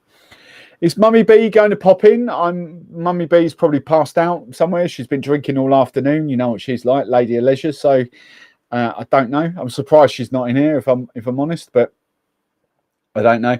That if she's not in here, it just means she's not watching. That's all it is. She's lost the love these days. What's this? Cherry. I need to try with less mixer. It's long overdue. Dos Maderas has got the love it deserves. Do you know what? Right, I think Windy. I think Windy needs to get some love here, because I'm gonna keep talking while I put this back in the freezer. Windy is the person that kind of brought Dos Maderas to our attention all those months ago, many months ago, and I, in all honesty, I bought a bottle.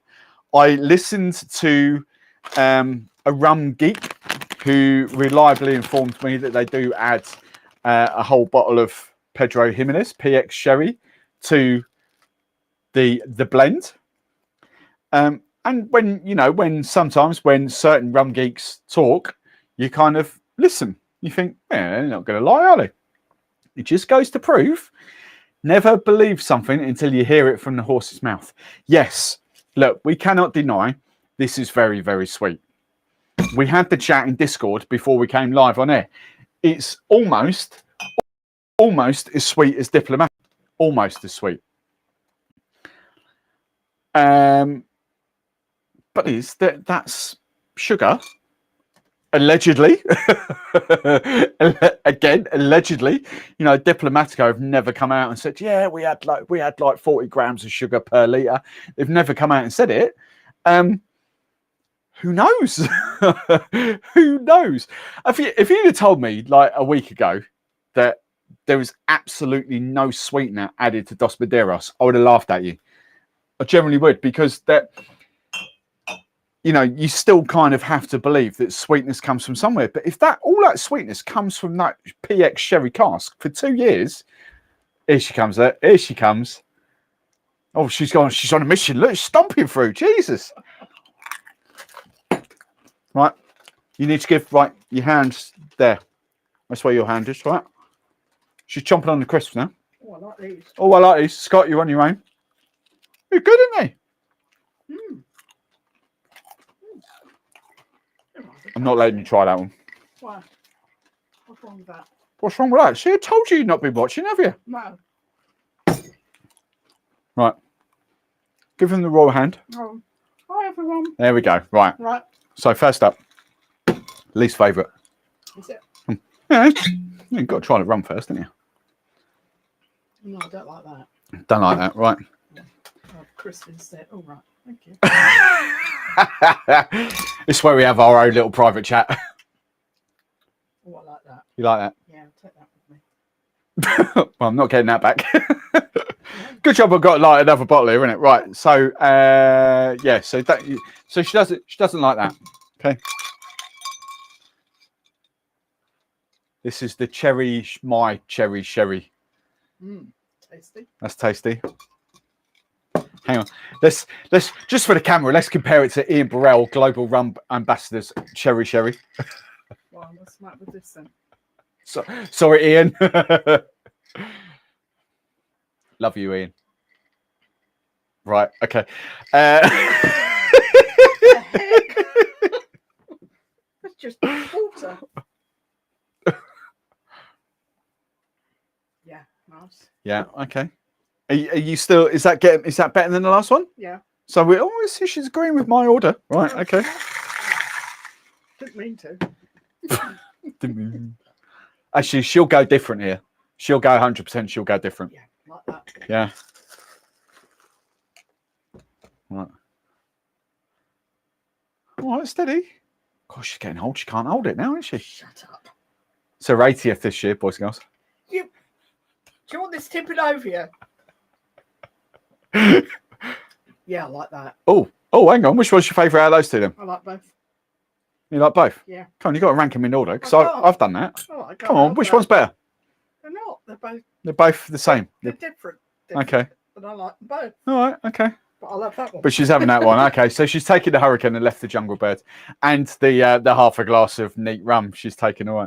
So there you go. Crisps. And, oh, hang on. Whoa, I've done a couple of crisps. I'll save. No, go on. No, I don't Here you go. want more. Yeah. There you go. Sure. Yeah, I like these. I'm going to get back in it. Right. Mm. Right. Go. Oh, yeah, we haven't done that, have Another one to do. we? Sort of. Sorry, Chris. I'll Oh. be back. I'll be back. Right. We have got to do the. Hang on. I think I've got some open bottles here from a couple of days ago. Right. These should be all right. We haven't done these. Here we go. Right. These are from, what day is it today? Thursday, I think. So, these are going to be, give me a quick shake. There we go. Woo, yeah, they've still got the fizz. There's not much fizz in them anyway, so they should be all right. Right, these are going to be mini. I'll tell you what I'm going to do. I'm going to do for Katie and Dan. I know they're not watching, but we're going to do this very, very quickly. There we go. Boom.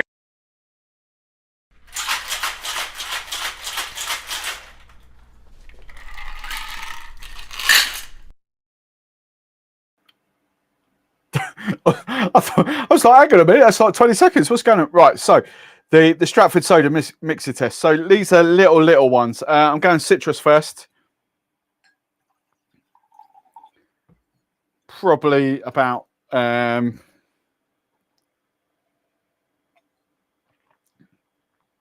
yeah, that's tasty. Oh, that's good. I like that. Oh, that's tasty. The Stratford citrus, that's really good. That makes me want to try that as a daiquiri now. Hang on, I've forgotten the comments. Come back to captions. Got comments. There we go. Chat. That's the word. Oh, I like that. She shut the door a minute. Right. I'm going to do a little bit of this. And I'm going to do spice next. There's not much left in the spiced. I'm expecting this to be my least favourite.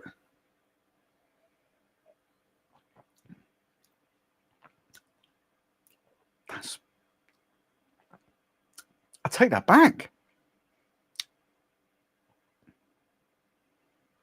Oh, I don't know.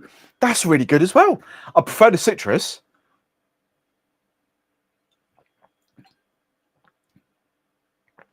That's actually surprised me. That's really tasty. The cinnamon spice. Oh, that cinnamon spice really goes well with the sherry. That's actually really good. Right. Okay. Do that. We'll do tropical. Chum. Right. Tropical.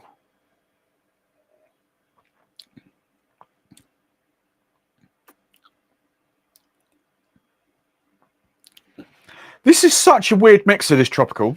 It's my favourite out of the three, but my least favourite with that. and it's been my least favorite on a couple of samples actually. Definitely third place. The citrus and the ginger. Sorry, got to stop calling it ginger. Sorry, Dan. Sorry, Katie. There we go. Before you pipe up, Kevin, these are the ones without the labels. There we go. That's better. Tropical's decent, but that's spiced. The citrus, hands down, amazing. The spiced, that cinnamon note in that spiced goes so well with the sherry. Right. Let's go. I'll tell you what. I've drunk a lot of this tonight. More of a less than an alcohol hangover, more of a sugar. I don't know. It's sweet, but would you? I don't know. Would you get that kind of sugar high from it? I don't know because there's no additives. Right, the hedgerow. Oh, that.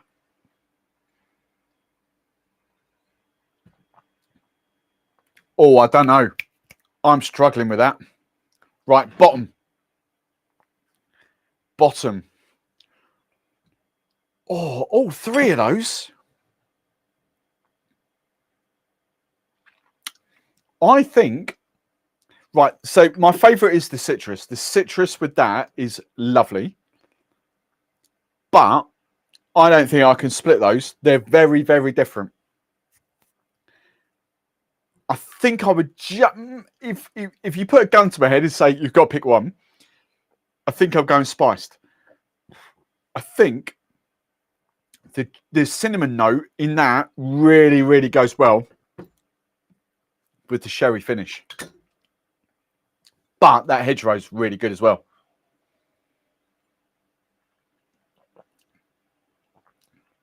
I mean, that hedgerow is delicious. Do you know what? In all honesty, I know. Oh no, it's here. In all honesty, that hedgerow is a lot better than that. I mean, that's nice. That is really, really nice. But the hedgerow plays so much better with that. Just a simple mixer. I mean, this is nice. This is tasty. It's easy drinking. But that hedgerow's banging. Oh. Surprised me. Bottom by a long way. Tropical. I'm going to have to start disowning the tropical soon. Right. Where do we go? I've got, so that was, I'm probably like 10 minutes behind. Yeah, I'm 13 minutes behind on the chat now. So I'm going to try and catch up. I think it was Bingo Ringo, wasn't it?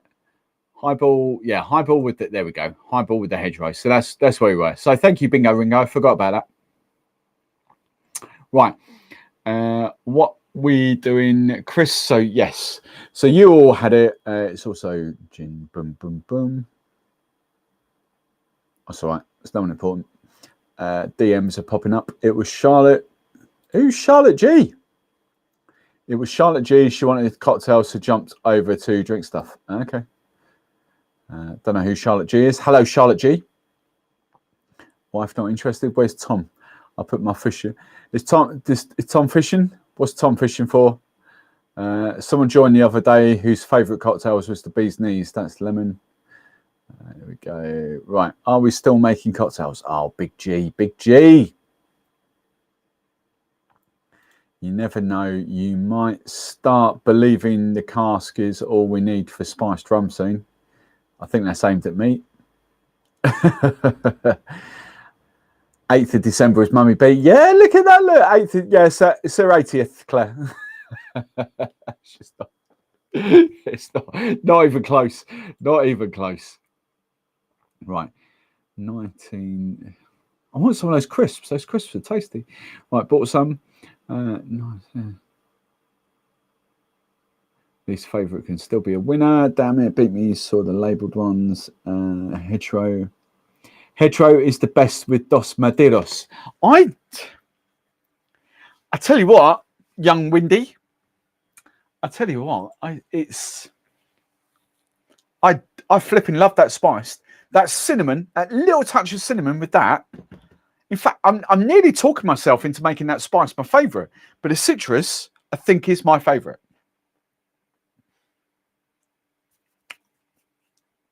The hedgehog's definitely not my favourite. Yeah, I'm sticking. Oh, hang on. We've got Bingo Ringo's got a competition. Bingo Ringo. We've got Rango. What's going on here? Look. Appleton Signature. Hello, Rango. Is it Rang? I'm assuming it's Rango. Rango. Well, who are you, Rango? Where are you from? Rango. We've got Bingo Ringo and Rango. Amazing. Oh, I've caught up. Oh, you lot didn't get chatting, didn't you? I like the daiquiri. I have lime defrosting already. Wedge of lime with the hedgerow helps. No, I can't be faffed with all that. Just let the mixer and all that do the work. Right, I think unless you guys have got any kind of requests, anything else going on in the chat, I've had a look. We've still got quite a few of you on. We can have a little chat for 10-15 minutes about other stuff. Put your topics of conversation in the old chat, and let's dive into the chat. Because I realised, do you know what I realised the other day? First off, I need some water. But I realised I've got 4 or 5 rums down here that I still haven't capped. The seal is still on the Santa Teresa. I've not cracked that. I have got the Chairman's Reserve Forgotten Cask and the Chairman's Reserve Legacy. Not cracked. They're still down there.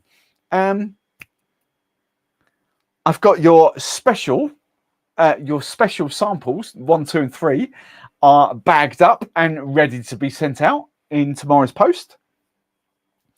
I just need to get the stamps for them first. So your special samples are ready to hit the streets, and your next Sunday's tasting should be hitting you soon. These little bad boys. I tell you what, I couldn't help myself, right?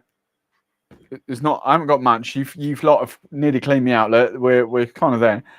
I tell you what, I can't wait to see here. And Big G, this is not one for you. And I don't think I've done one for you, actually. I'm pretty sure I haven't done one for you.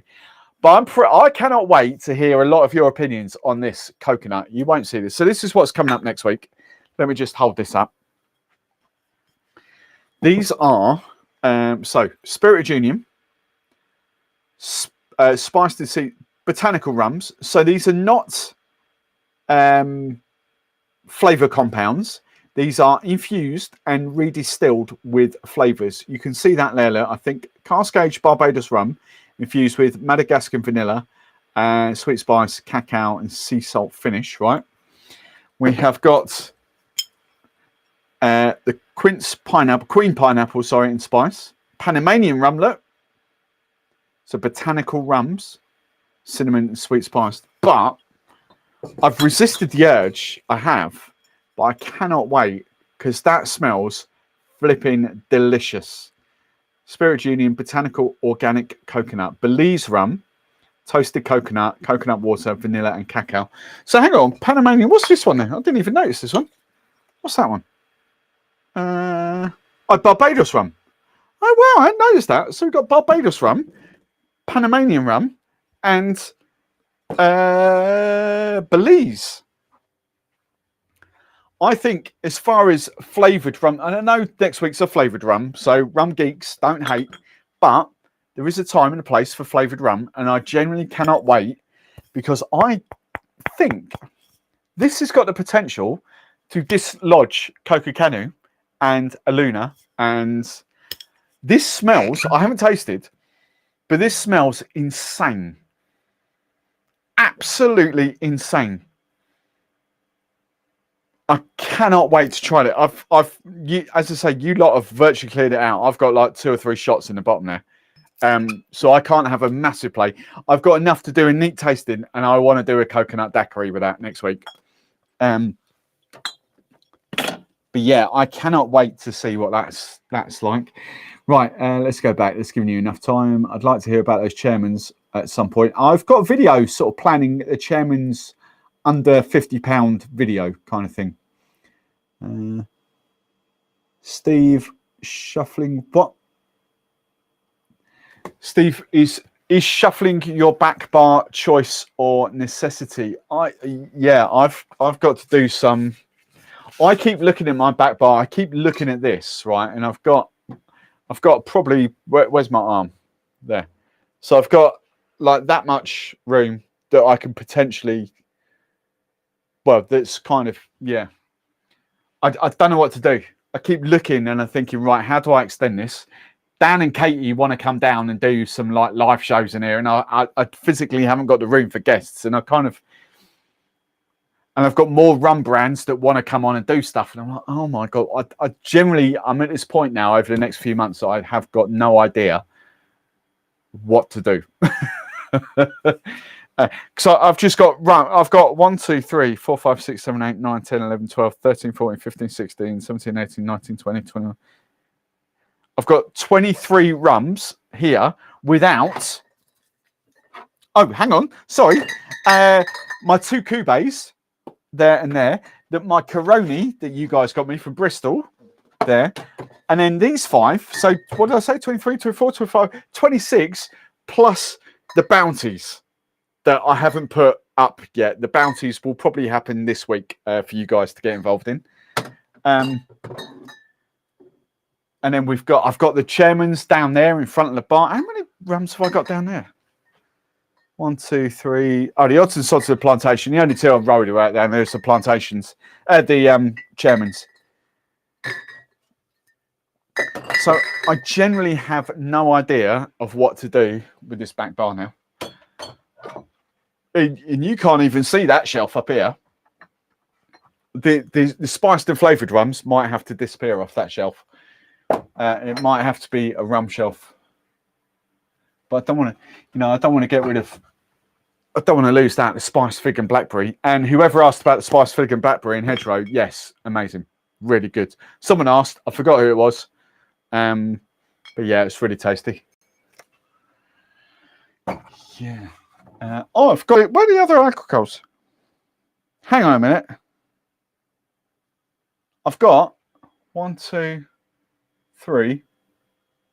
Oh, I've got up here as well. I've got the Clement up, the orange up on there. Yeah, I'm running out of room massively at the moment. Right. Fingers crossed you will get the next samples. We should do. I guess the pouch to save for tonight is the Dos Maderas. I don't. Chris 78. I don't know. I don't understand what that is. I guess the pouch to save for tonight is the Dos Maderas. I don't know what that means, Chris. You should have the Dos Maderas. That was sent out 2-3 weeks ago, so you should have that. Unless you had a bottle. I didn't say. I pretty much gauged it. So those of you that had the bottle, I didn't send. And those of you in the Craft Rum Club, I didn't send. So, yeah. Oops. Show. I've just done that. Sorry. Right. Coconut one is the one I'm looking forward to most. That's right. I should have kept that on screen. I think, yeah. When is the bounty? Mark, the bounty is nearly just under a month from now. It's the 4th of October, is it? What's the date? 2nd of October. 2nd of October. And then the 9th is Craft Rum Club again. But 2nd of October, Dave Marsland, Mr. Manchester Rum Festival, is coming on to do Bounty. So it's the same people as St. Lucian Distillers. So it's the same people as, it's same distillery, same brand as Chairman's Reserve. And we've got coconut, we've got white, 8 gold, aged, dark, and hang on, that's not right. White, spiced. Yeah, that is right. Sorry. White, spiced, gold, dark, and coconut. The lime, they have got a lime, but it's sort of not being made anymore, apparently, for the UK market. Absolute gutted, mate. I didn't get them. You didn't get them? What?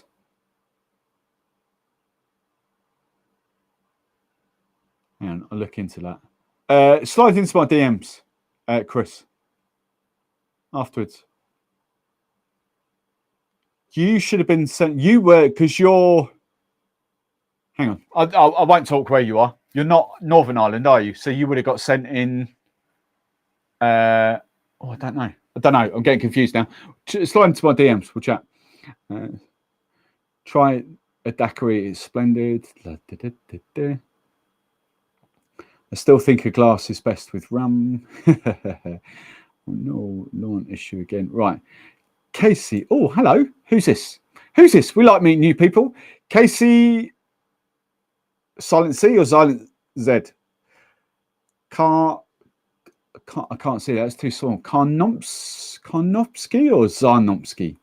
I'm sipping Pampero 25th anniversary, but was wondering what you'd mix with it without destroying the flavour. 25th Oh, I don't know that. Hang on. Pampero.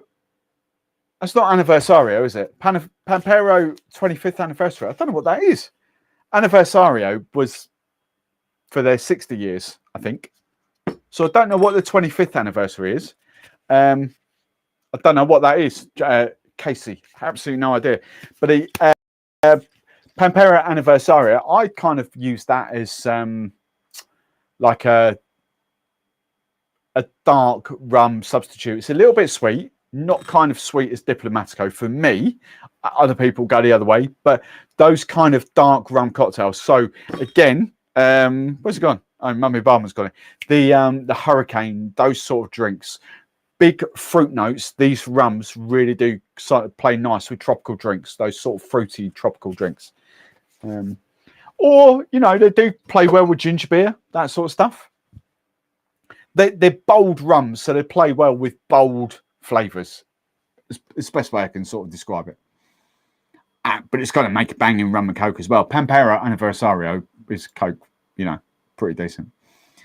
I had the mystery pouch also. Yeah, those will go out tomorrow morning. Mystery pouches, or tomorrow, may not be tomorrow morning. Depends what time Mummy Barman wakes up, because I've got to go to the post office. So here she comes. Look, oh bloody hell, she's empty. Look at this. I'm just saying I haven't got the hurricane jar. Is that gone to your head already? I thought, I'll leave you some. Look. Oh, thanks. I'll come back. Bye.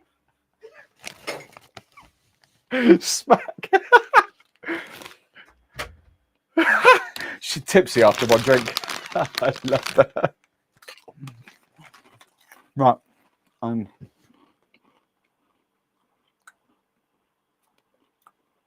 It's all about the cocktail. Ray. Hello, Ray. Right. I saw a quote. I can see question capital letters in there. I'm just scrolling down to it. Steve, as you say, next week is not for you. Geraint, do you know what, Big G? Don't fight it. Don't, just embrace it, Big G. Embrace it. Don't fight it. You might find the rum of your dreams next week. Just saying. All this time, you might be on the sugarcane juice, the agricoles, your £150 rums. You don't know that coconut rum could rock your world for £30. Think of all that rum money you could be saving. You're missing out. You're missing out. All the cool kids are coming out to play next week, and you're missing out, Big G. Anniversario, yeah. So I think Anniversario. Don't hold me to this. I think the story about Anniversario, it was created. It's not their 25th anniversary. I think it was created for. And I might have just been making this up now. I don't hold me to this at all. I think it was their 60th anniversary or something, wasn't it? They blended for this for. He says, get it out of the bottle, trying to get it out of the bag. It doesn't say. It might have been 25th anniversary. I don't know. I don't know where 60 came from. I have absolutely no idea. I've got 60 in my head for some reason. No ideas. But the Anniversario, yeah, that stands, Casey. Don't ask. Oh, look, my little badge is coming off. Don't ask me where I got 60 from. I have these little pearls of wisdom in my head, and I don't know where I stole them out from. Right. But yeah. Right. Oh, Tom. Right, hang on. Tom. Well, Tom, just above it. What's Tom saying? There was still a question I haven't got to. I can see it on my feed down here. But I haven't got to it yet. Right, Chris, I've just seen your DM flag up there. Right, yeah, compare the Santa Teresa. Right, okay. Are we doing this? I need to clear the decks for this. I'm not sure cracking the Santa Teresa now is the best idea, but you know, you lot pay my wages. You own me. So I will do that. How do I get rid of this? Where's it gone? Hide messages. There we go. The big unveil for Santa Teresa. I can't believe you're making me do this tonight. That's so rude. So rude. I'd love to be able to peel that off, but I don't know where the... Right. I've not had Santa Teresa in weeks. No, I can't think of a time when I've actually had it. I didn't have it at the rum show. So Santa Teresa is Solera because very proud of the fact it says Solera on the bottle. Very proud. Look, Solera rum. Venezuela. Excuse me. Oh, that's a crisp gone down the wrong way. That's those bits of broccoli in it. Right. Santa Teresa. Santa Teresa versus 5+5.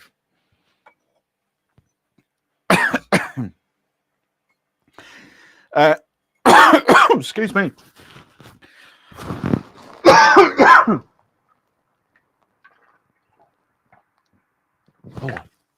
It's a little bit of dried crisp right in the back of my throat. So, Santa Teresa. This rum was created by the Volmer family to celebrate the bicentennial of the Hacienda Santa Teresa.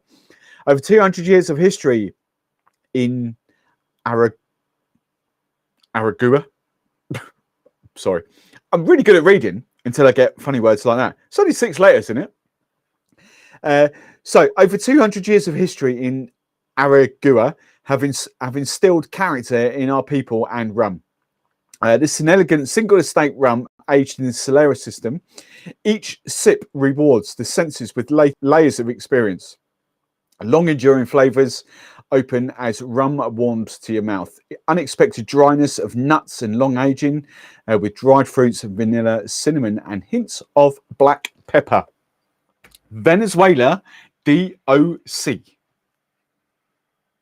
Yeah. Right.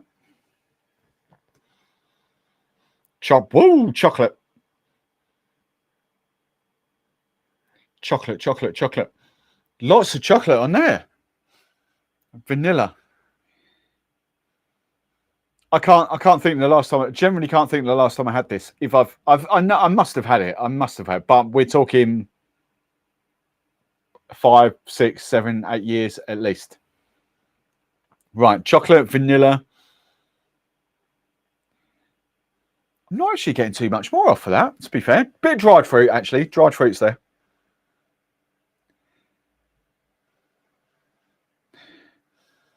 I can't get any spice off it. Well, vanilla, I know vanilla is a spice, but I'm not getting any spice off it. Chocolate, it's just chocolate. It reminds me of like a bar of dairy milk. Right, okay.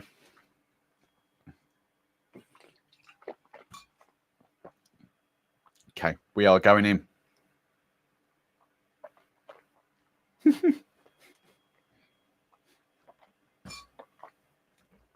Woohoo! Woo! Right. Definitely a peppery spice tingle that you don't get off the 5+5. When you are swilling it, this is interesting. When you are swilling it around in your mouth, so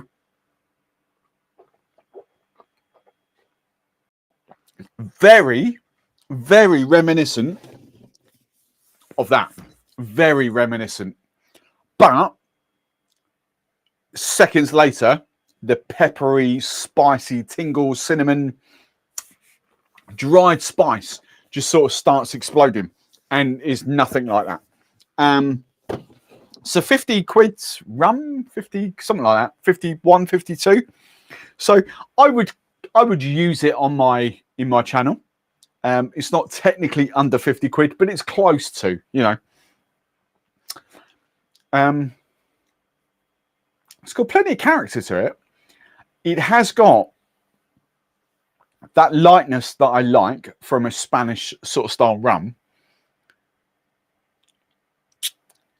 It hasn't got the barrel aging that you would kind of get from specifically from like a 10, 12-year-old rum. There's been in the barrel. There's just that sort of soft edge to it.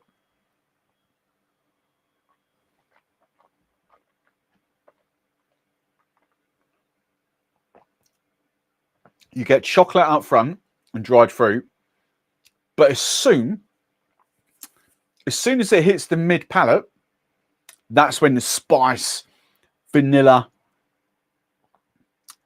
dried fruit, even more dried fruit, plums, dried so dates, not dates, that's not the word.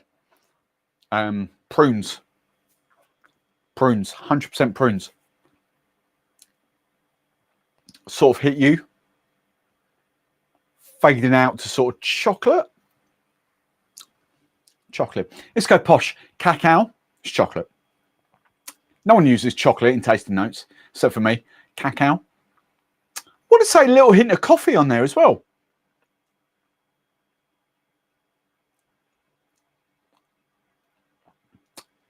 Don't get much other spice for it, apart from a peppery sort of barrel aging. It is sort of dried cinnamon. There's no, I wouldn't say nutmeg or clove or anything like that. It's that dried sort of cinnamon sort of thing.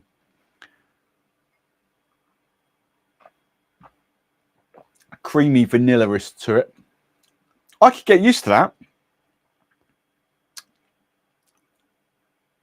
Is that a £50 rum?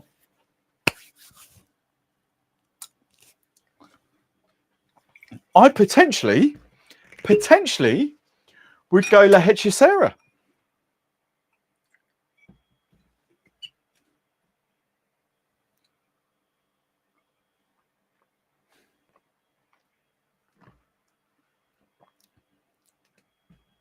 The Hechicera's got way more body to it, way more body.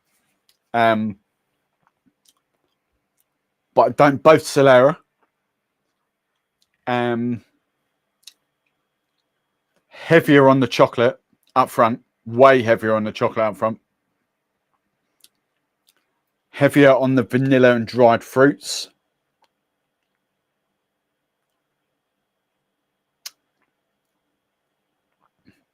That's interesting, actually.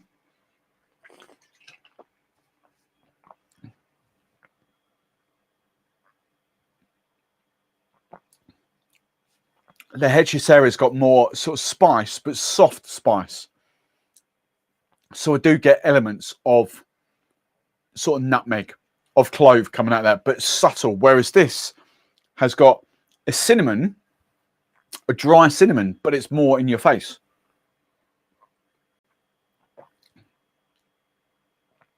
This is a lot thinner than what that is. I don't know if there's dosage. I don't know whether there's sugar added to the Hechicera. I don't know. I mean, in all honesty, that is easily double the sweetness of what these two are. Easily double. The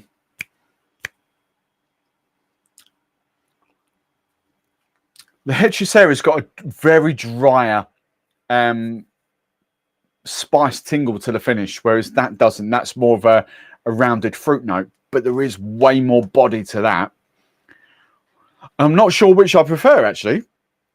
I like the lightness of that because I love my sort of column still Spanish style of rums. I love that. The rums, the Spanish style, the column still rums that kind of create that character, I do love. So I do love that.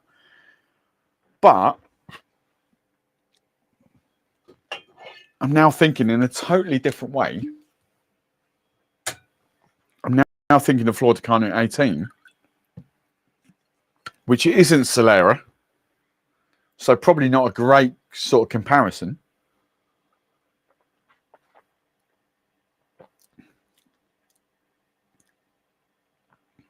Chocolate. Soft spice tingle. More chocolate. That just reminded me of like a cappuccino there. So it's got that sort of milky coffee vibe to it. Not so much fruit. Wow, it's so different.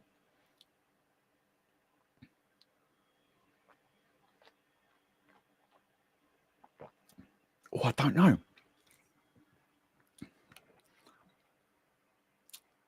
Oh, I don't know. I don't know. There's probably loads of comments in here now. Hang on.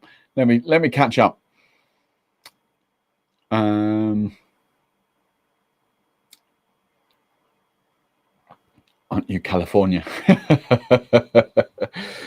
Oops.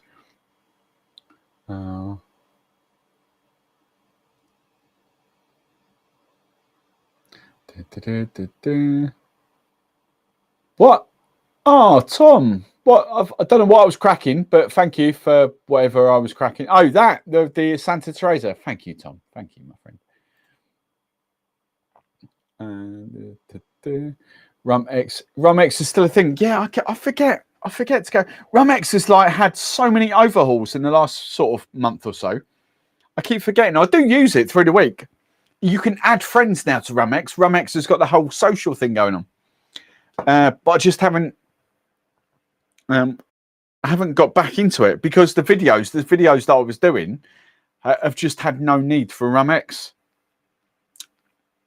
I'll have to do that on Rum X. So you've got like a follow a friend, find friends. Kevin Sorensen. Hello, Kevin. Jacob. Who else have we got on here? Oliver. Oh, we've got to follow Oliver, haven't we? Thunderbird. Tobias. I'm looking for all these. Hang on. There's got to be some of you on here. No. None of you apparently are worth following. So we'll do that. But if you sort your profiles out, we can all have a little Rum X community. My first sipping of Santa Teresa.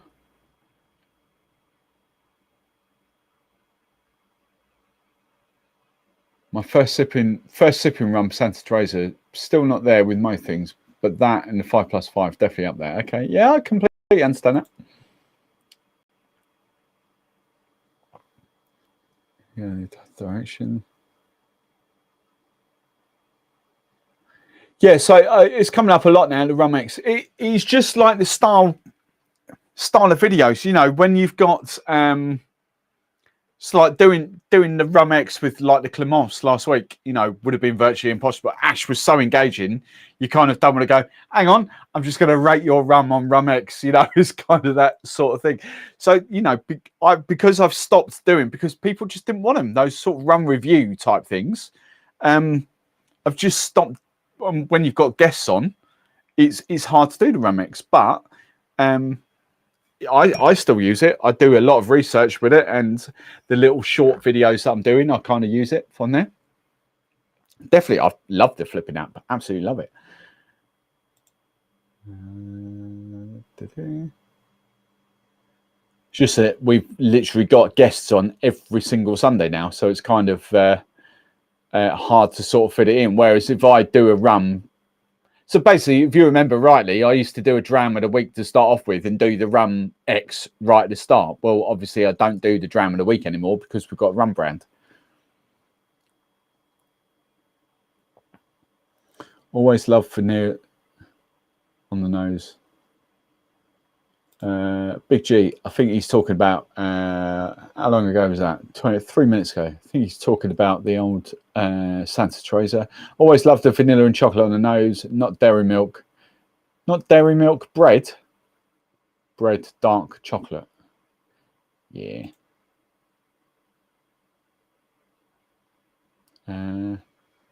How are you finding the lives are going now, Steve? Yes, some weeks they're really, really good.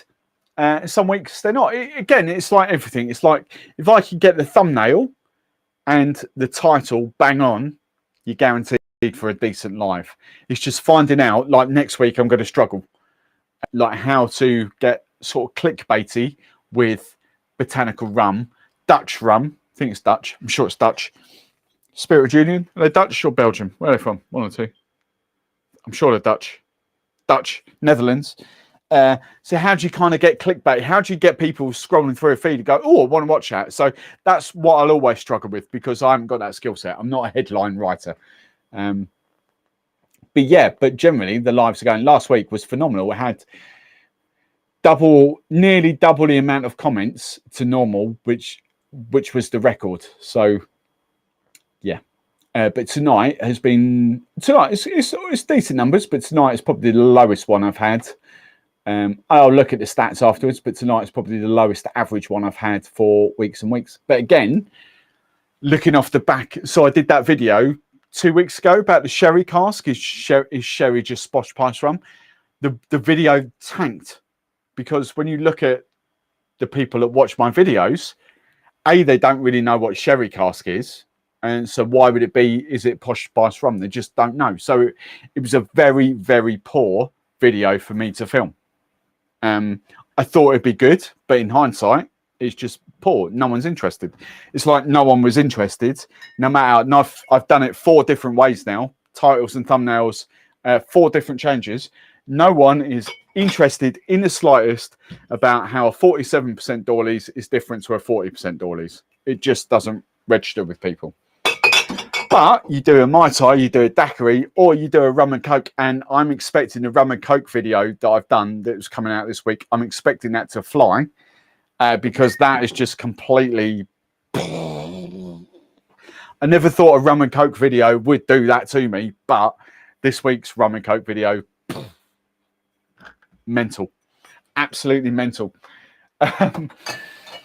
Yeah, totally blown me away this week. So. Yeah, I'm not going to say any more than that, but we've got part 2 in the Mai Tai coming up this week as well. Santa Teresa, figs and cinnamon. It's got to be that one, isn't it?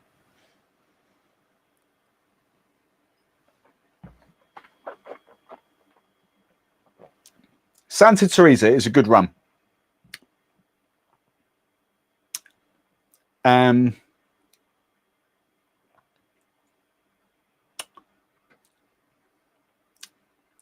Yeah, I'm going to kind of sit with that for a bit. Let's put it like this. I don't think I've got many rums up here on that level. I think that is a different class, definitely a class above the 30 and 40 pound rums. Like I'm looking behind the bar now and I'm thinking there isn't many that I would get out in that. English Harbour 10, I still rate as a really good rum.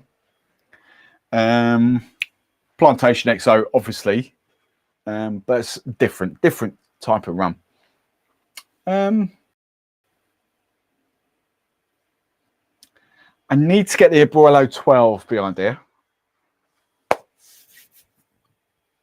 The Eldorado 12. Yeah, it's a different type of rum.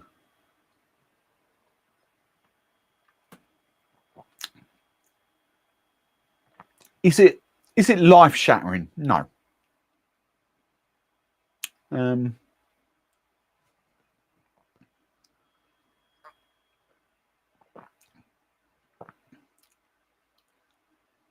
I tell you what though, the funny thing is, right, here's the thing.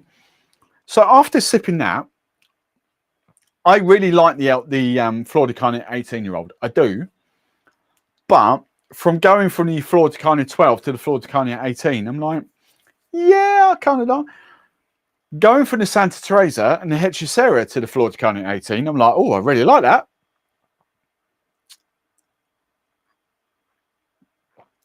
I really do like the Flor de Carne 18, I tell you.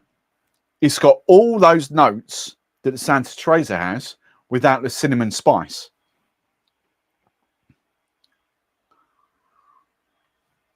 Softer, rounder. I'm not saying I prefer the Flor de Carne 18. I think, right, I think the Flor de Carne 18 is more of a, yeah, let's have a decent glass of that compared to a tiny little sip of the Santa Teresa. Santa Teresa is decent. I'm definitely going to come back to that.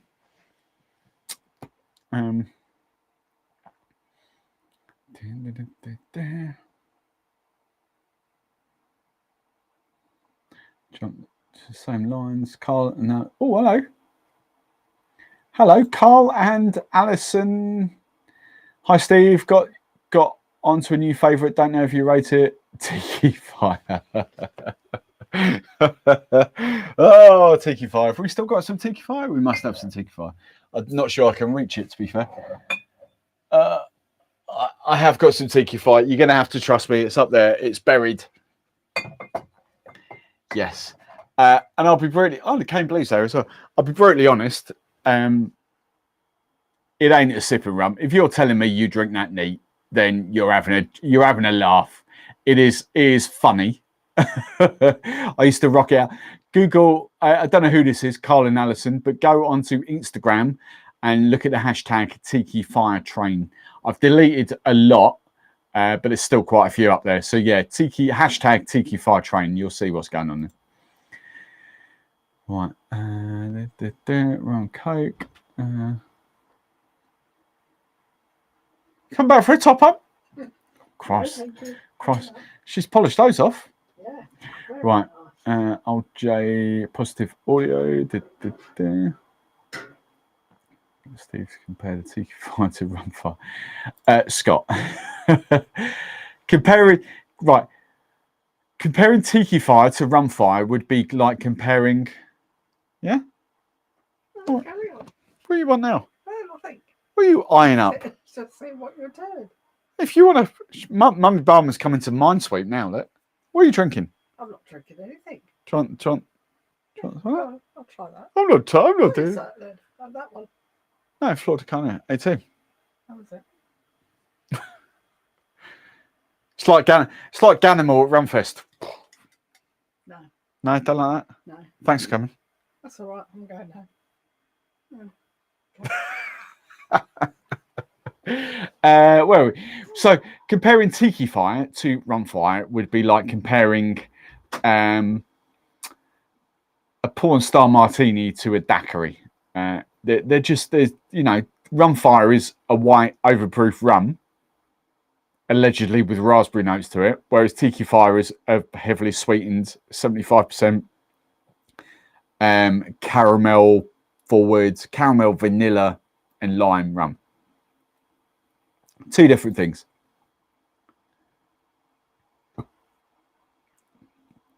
Tiki Fire, though, is phenomenal for hen parties. And I know, with cola. Honestly, so, right, look, Carl and Alison, just save yourselves like 15 quid. Just get the normal old J.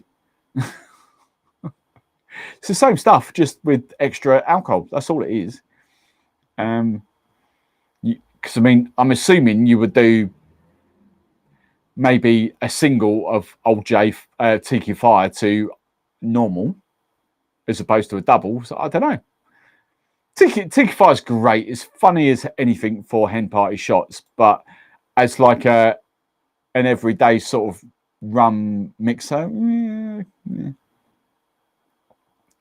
Lol, those Tiki Fire Train videos. I think there's still 6 up there. Hashtag Tiki. I'm gonna have to look after this, but hashtag Tiki Fire Train. There's a few. Haven't rocked it out for a while. The last one I rocked it out to was my old Franklin's and Sons rep. I did a hen party for her, and she specifically asked for the Tiki Fire Train, so I did that whenever it was, June time, July. Right, Casey. Your content provides me with good insight and selecting new rums to try. I'm more likely to watch live when rums I can get here in the US are involved. Keeping that in mind might help grow your channel.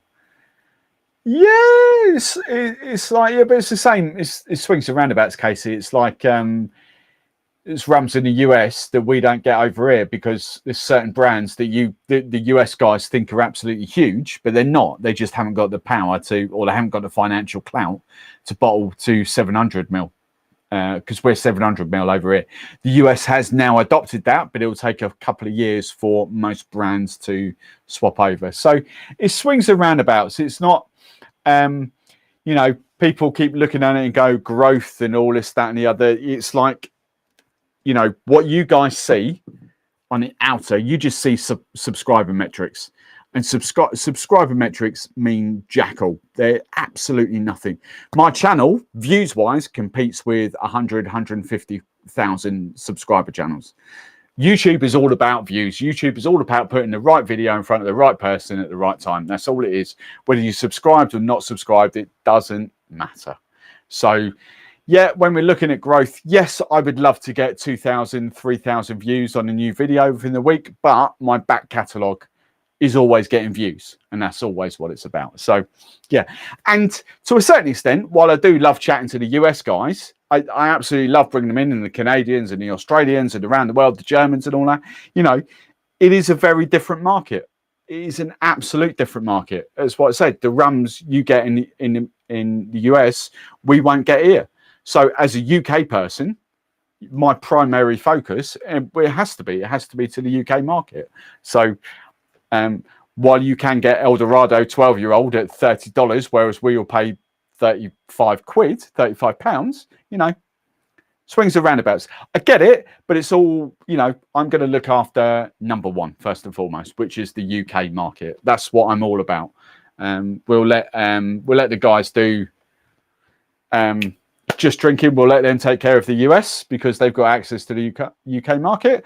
I will do the UK market because let's face it, we are, brand-wise, we are the biggest market, or probably second to Germany, the biggest market for rum. So, yeah.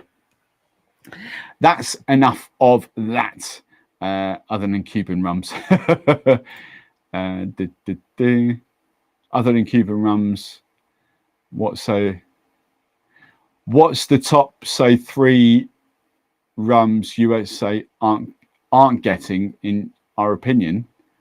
I don't know. Never thought about that. The big 3 that we're not getting would be Hamilton. I could list a few actually. Hamilton, Denizen. There's another one we don't get. Begins with C. Barbancourt. We don't get really. We can get, but we don't really get. But we've got Clarins. You know, we've got a few of the Clarins that. The US do get Clarins, but not all the Clarins. That's another one. Begins with C. Cruzan. We don't get Cruzan over here in the UK because Cruzan, just by popular belief, they're not big enough and haven't got the financial clout to bottle in 2 different bottle sizes. So they just bottle in 750s for the US market. But yeah, I'd like to try the Cruzans. I'd like to see how they fare over here. What do the US not get? What the US don't get?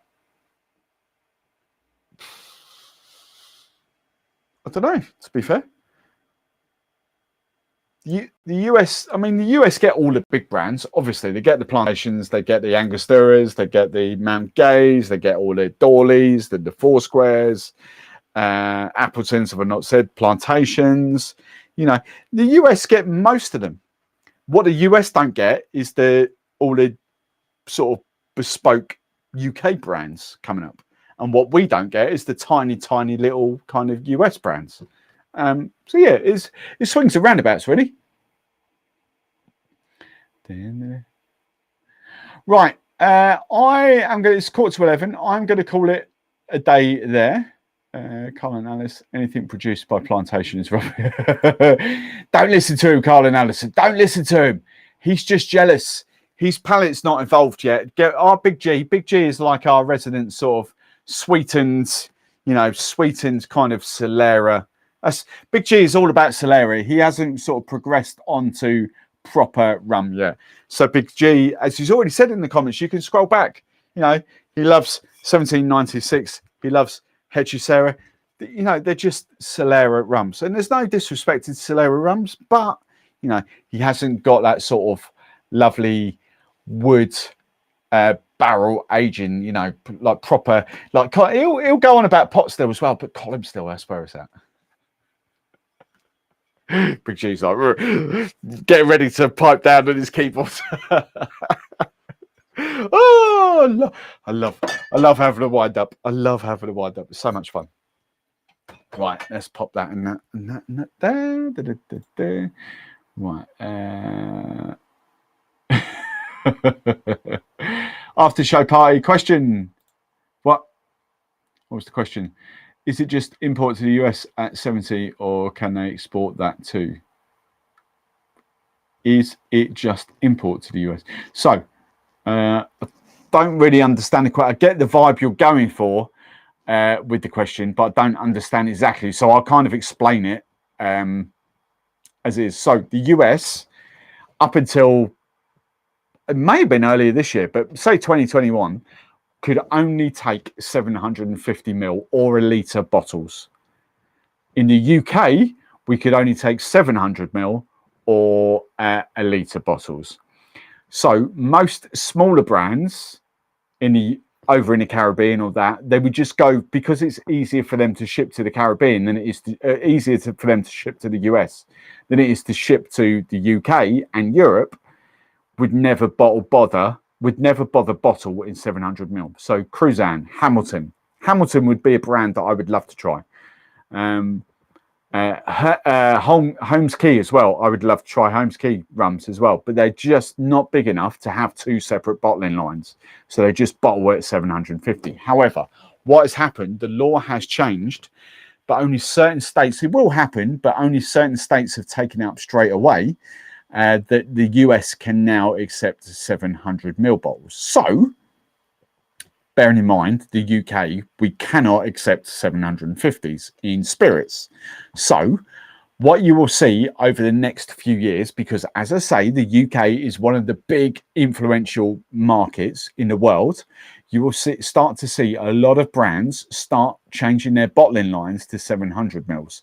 They might still keep the litre bottles, but they will certainly do to 700. So that will work in both ways. You'll get a lot of UK brands, and I'm not saying Rose Mullion have got any ideas of hitting the US, but brands that produce 700 ml bottles will be able to export in certain states to the US.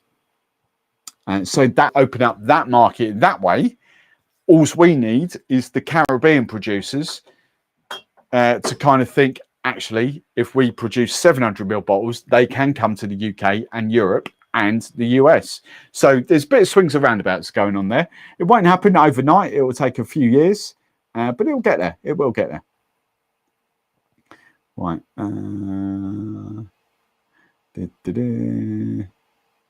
Cool. Right. I'm going to call it there. It's nearly 11 o'clock. Time for me to disappear. Thank you all very much for joining. Don't forget, next week is the Spirit Union show. Most of you will start getting that tomorrow or Tuesday. Most of you should have that then, because I posted it so Friday. Bearing in mind, nothing really happened Friday for obvious reasons. So you'll start to get it Monday and Tuesday, and then I will post the blind tasting tomorrow, so you'll get that Wednesday, Thursday type thing. But yes, Niall, right, thank you very much. I'm going to love you and leave you.